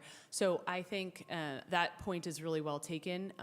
That's part of the reason we have Kristen Warzoka, who's the CEO of the food bank, on our board now, is so that it kind of solidifies the ability for us to be in better contact. I think there's a lot of room to grow that. We do have a good number of merchants who participate in some of those like last chance programs where like at the end of the day you can buy something for $5.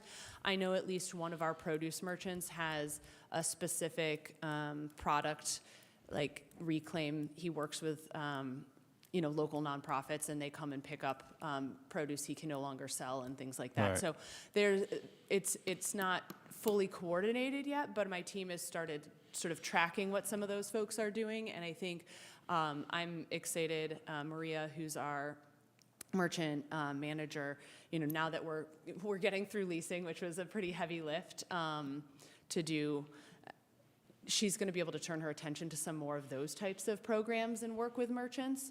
And so I'm in total agreement that the more we can use the market as a space for getting food into the hands of folks who need it, the better, and reducing food waste.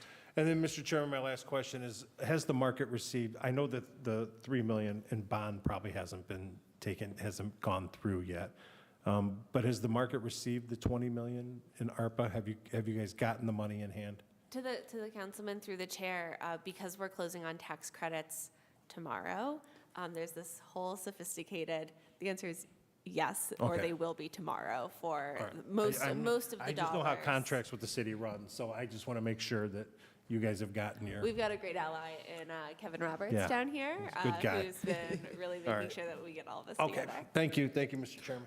All right, Councilman Kays, I'm gonna go back to Councilman Starr.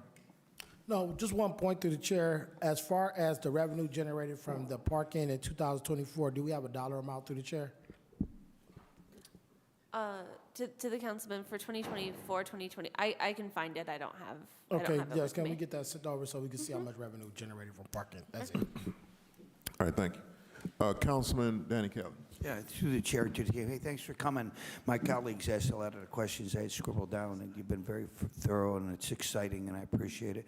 I know you have 65 stalls that are full, and with what you're going to do with prepared hot foods and whatnot. Do you have an idea how many stalls you may eventually want to be up and running full? Yeah, so in addition to the folks we have now, there will be at least 12 opportunities, 12 to 14 in the North Arcade where the prepared foods will be. And then we've got maybe eight or so stands in the Market Hall that are available, that will be available to fill. And I think there was an earlier point asking about, are folks still, like, is there still a waiting list? Are there still folks? Tomorrow we could fill those with merchants in the market who are requesting to expand. We have very intentionally been thoughtful and said, maybe, but now is not the time. We're entering construction. And also, one of our tasks is to ensure that we're bringing in new product types and things like that. And so we want to be able to do an application process where we're really kind of, instead of just taking first come, first serve, like looking at a number of folks and saying, okay, this is the mix to add at this point right now. Okay, thank you. And through the chair, you said you're doing the kitchen. You had 6 people there, and then so I'm assuming possibly if somebody does good there, they feel they fit the mold, then you're going to try and bring them into the fold as well. Yeah, potentially. So I think it depends on some of the food-based businesses might be a great long-term fit. For some, it's just an incubation opportunity for them to understand if retail and like a physical presence is what they want. So, they may sell too narrow of a product, like one product type, like cookies or something, that it would be too hard for them to generate enough revenue in a whole stand. But I think, between that and there's a commercial kitchen going into the basement as well that folks can rent by the hour, similar to like the central kitchen model or things like that. And so through both of those programs, our hope is that whether it leads to somebody becoming a merchant with their own stand, or it just might end up that they build a relationship with somebody in the market and are able to sell their product. Maybe it makes more sense for them to sell their cookies via one of the other bakeries that's already at the market rather than have to take on, all the staffing all the time. That's, the small sole proprietors. That's something that our team is also exploring. Is one of the tricky parts is when people are self-producing and they're small, there's a trade-off between running the stand itself and being there, but also having enough time in the kitchen to prepare and replace what they're producing. And so we're exploring a number of different like workforce opportunities where is there potential to like support folks with some workforce and like workforce skills at, a lower cost or no cost, but also does it make sense for them to have their own stand, or does it make sense for them to, build a partnership with another stand who sells similar products and allows them to still increase their revenue, but without having that overhead cost of a physical location. Okay, thank you there. Through the chair, I would hope that you or Jessica, through the city, you take a look at some of our students here. We've got like a phenomenal built kitchen in one of our CMSD schools, when there might be an opportunity for some of our kids, to interact. Exactly, And yes. I like the fact where you say maybe they'll hook up with another stand as well. I hadn't thought about that. Through the chair, to the team, when will the roof and you're gonna have a kitchen in the basement? I hadn't heard that. So that's. But when do you think you're gonna be starting doing stuff on the roof in the basement? I mean, is that started? Are the bids out? Are they accepted?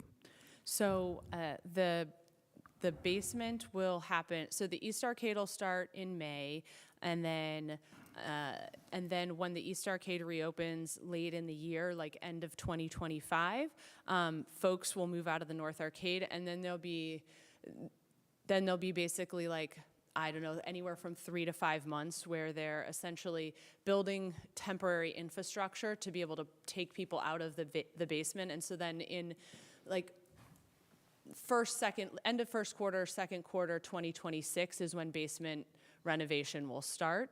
The roof we're doing in some different stages. There's some active leaks in some problematic areas that they're actually addressing as part of pre-construction investigative work. So, to sort of investigate how many tiles need replacement and stuff, they're actually going to use the sections that have some leaks to do that investigative work and then integrate that into the first stage as well. Okay, thank you to the chair. Yeah, we had COVID, we had the shipping problems, and now with the tumultuous tariffs and whatnot in the construction industry, really nobody knows what's going on. The sooner you lock something up, the better it will be. Yeah. To the councilman through the chair, just wanted to add it's actually pretty amazing. It's an Ohio-based company that has done a lot of the tile work in the market that has been in existence for like 200 years. And so it's actually really great that we have that local producer of tile that we can purchase the clay tiles from, and also the tiles in the market hall when they need to be replaced. They're also from that company in Cincinnati. So hopefully that gives us a little bit of buffer to some of those tariff challenges. Okay, thank you through the chair to the team.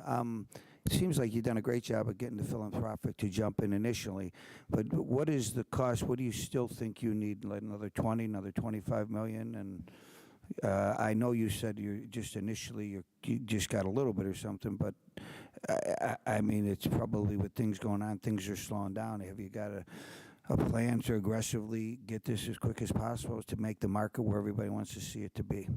Yeah, thank you to the councilman through the chair.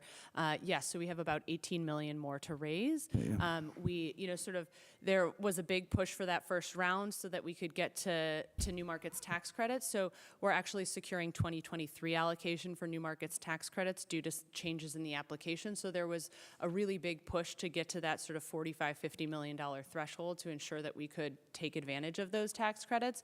And so now for 2025, our team has regrouped and has, a whole slew of the next round of applications, the next round of corporate asks, that's all happening right now to gear up for the next. But yes, we have an aggressive plan to get to that goal. But, I think we always appreciate if you know a cheerleader or somebody who's always loved the market. One of the things is that we are looking to just build who in the community cares about the market. As I mentioned, it's a little different. When you step into an institution like a university or something, they have alumni and they have a database.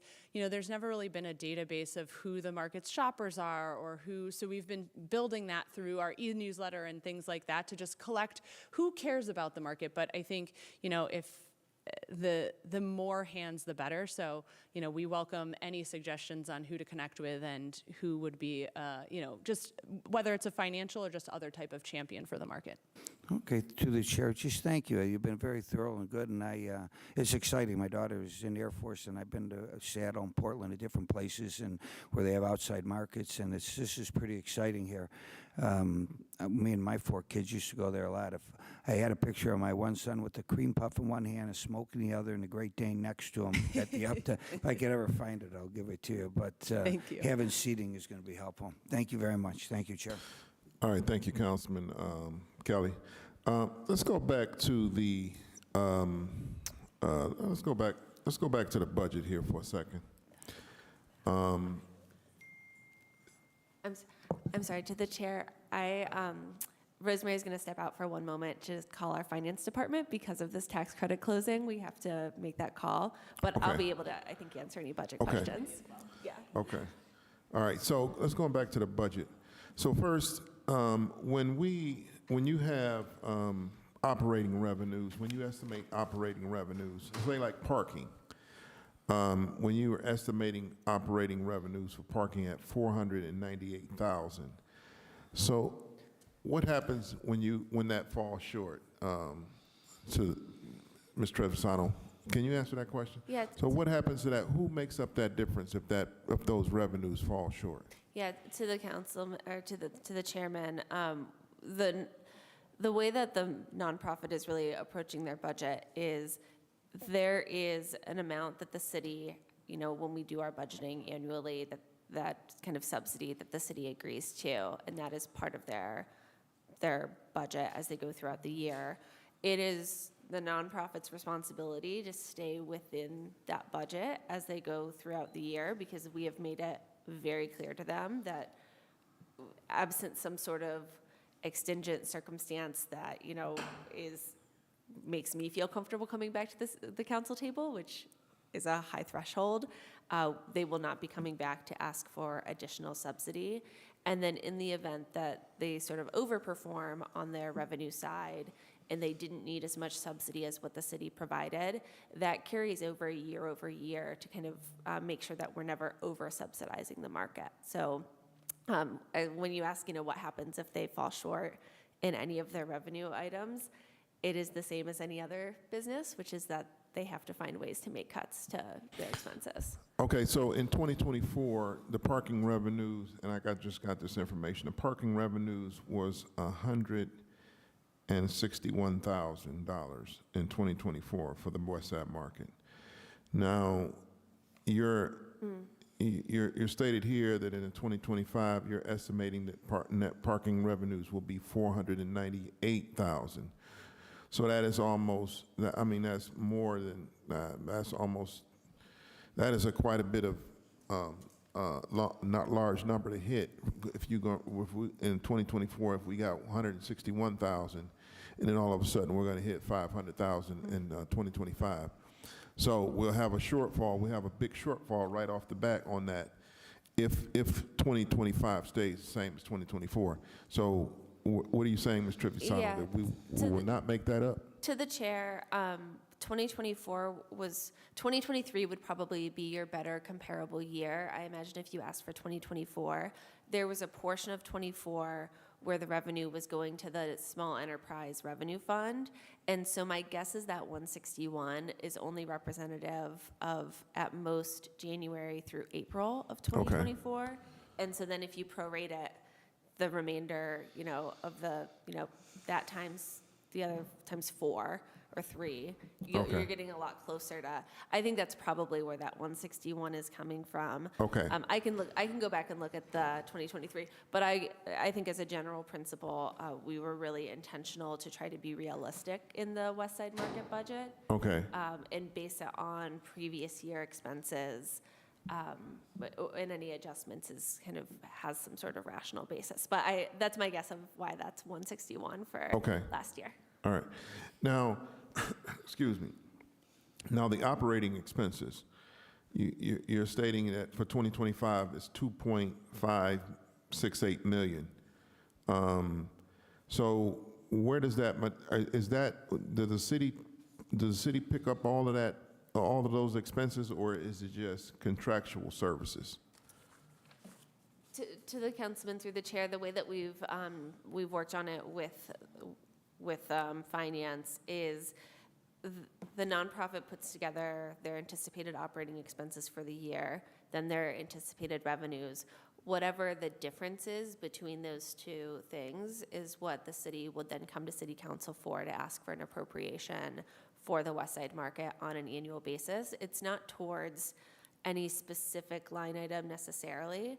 And the city does a review of those expenses, and we have a support agreement with the West Side Market nonprofit indicating the types of things that the city would agree to support. So we go through sort of a rigorous process with the nonprofit to determine what what we would come to the council asking for CPMC support. So during budget season, so who comes to the council to basically to formally do the acts for the West Side Market? Is the West Side Market Corporation? To the chairman, the past 2 years it's been finance, because finance, I believe the way it's worked, finance has come to council to talk about a series of subsidies for both like public auditorium and kind of those couple small enterprise funds, and so finance is the one who comes to the table to ask.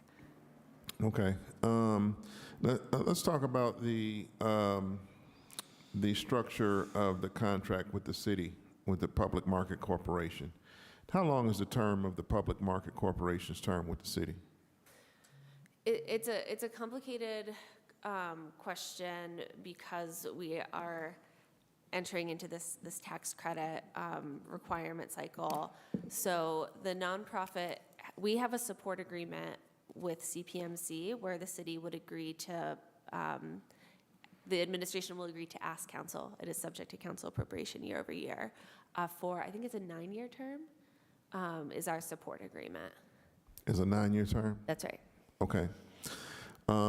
So all of our vendors, so let me get this straight, all of our vendors right now is on a month-to-month, pretty much, contract. No, many of them have already signed annual leases. Okay, Yeah, do you know all the but percentage? Like 90% have signed a new lease already. Okay, So everyone was on month to month, and then in coordination with, as we transition, so the structure is changing from management agreement to ground lease intentionally at the time of tax credit closing. So we're kind of meeting this week when all of these structures are changing structures from management agreement to ground lease. So all of the leasing, everything was intentionally timed to time up with right now, so that we were putting together new leases that comply with new market tax credits, that comply with historic tax credits. For example, new market tax credits have a number of prohibited uses, so we have to make sure we added appropriate language to the leases. So it was very intentionally timed to transition from those month to month to new leases that are with CPMC at this exact moment, basically. So is there a reason why you're not seeking longer-term leases for your vendors?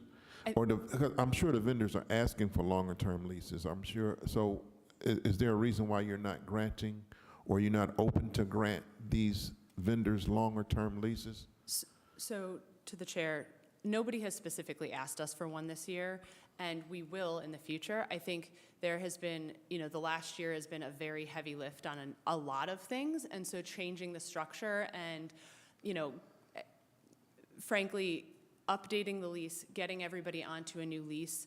There's pieces of the lease that, are new for the merchants that are part of that tax credit, like reporting compliance and things like that related to like data, that we had enough hurdles to get through. If we're gonna extend long-term leases, we think it's important to have like a fair structure for how we decide to do that. And so, again, we frankly, the volume of things to tackle in this first year, that was not, they've been on one-year leases for 113 years, so another year, we felt like wasn't the highest priority, frankly. Okay. So the heart of the operations at the West Side Market are our vendors, correct? Right. So I think that saying that their stability is not a priority, I think is I'm not exactly sure if they would agree with that, because their stability. I mean, as a business person, if I'm a business person, I want the assurance that I will have a lease longer than 6 months, or even a year is a short period of time. Just like the Market Corporation, their contract with the city is what, 9-year lease? What you're saying? Yeah, the 9-year support agreement. It's a 9-year term. I mean, you wouldn't sign a lease with the city for 1 year. As a public market corporation, you want a longer term lease, correct? To the chair, I don't think I'm saying that it's not a priority. I think stability of the merchants is a priority, but they are used to year-long leases. And so when it came to thinking about what are the heavy lifts, when you enter into a longer-term lease, there's more to think about than just the lease term.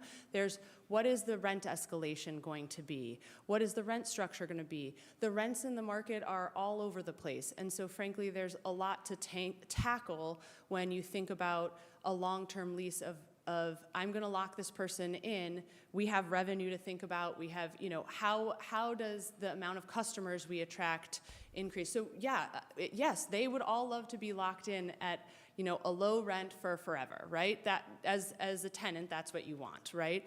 As the landlord, yes, we want them to have stability. We want merchants who stay. They have been at the market for 30 years on year-to-year leases, and so we feel like another year or two during construction, I think it gives everybody flexibility, the merchants too, to understand what they want.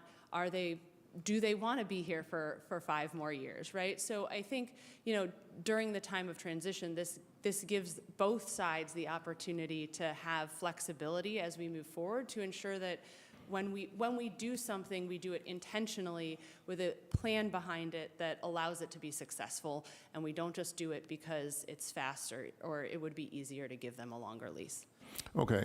Well, so I mentioned this because somebody reached out to my office, and they too mentioned about the lease and going for a month-to-month lease, and it was just kind of, I just couldn't believe that you're on a month-to-month lease as a business person.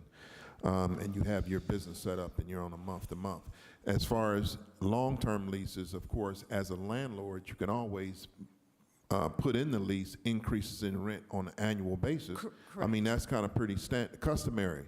So, anyway, I just wanted to bring that up because, it is a concern about the stability of the West Side Market, and the stability lies in the vendors themselves and how they interact with our customers, just like you said. Ms. Trevisano. Is there any other questions for the? Yes, I have one or two. Thank you. Okay, I'm going to Councilwoman Gray. All right, thank you, Chair. I just have one or two questions about the community benefits agreement. The only part I have is community outreach and engagement. You host at least 3 community meetings. Chair. Councilwoman, can you speak into the mic, yes, please? Chair, you host. It states here you have at least 3 community meetings. What areas of the wards per se, and if you just have them at the West Side Market? Chair to the Director. That's a great question. So we're just getting ready to enter into this agreement, but any engagement, we would be thinking about ways to do things that reach folks beyond, the physical location of the market. Yes, thank you for the answer, and that's the reason why I asked, because we have every resident shop at the West Side Market, but to say the least, your average shopper do you keep like an average gauge of shoppers per se come from what side of town? And if they have any questions now on engaging in what, to come to the West Side Market, Chair to the Director? To the Councilwoman, that's another great question. So prior to CPMC, there was a customer intercept survey that included some of that type of data, but we'll be conducting another customer intercept survey soon, which will collect data as well. I think one of the things we're excited about over time is thinking about ways to collect more data so that we have richer data to be able to provide more of those answer those questions, because those are good, obviously not only for council, but they're good for us as well. If we know that folks are coming from a certain area or folks aren't, then, we need targeted outreach or marketing efforts to, reach different populations. I will say with the TANF Produce Perks program, we do have all of the zip codes that folks came from there, and they do come from every zip code, pretty much in the city. So we do have that data too. Okay, all right, thank you, Chair, that was it. All right, thank you, Councilwoman. All right, is there any other questions for the Market Committee before we adjourn? All right, seeing no further questions, I hereby adjourn the MSP Committee to the next call of the Chair. Thank you.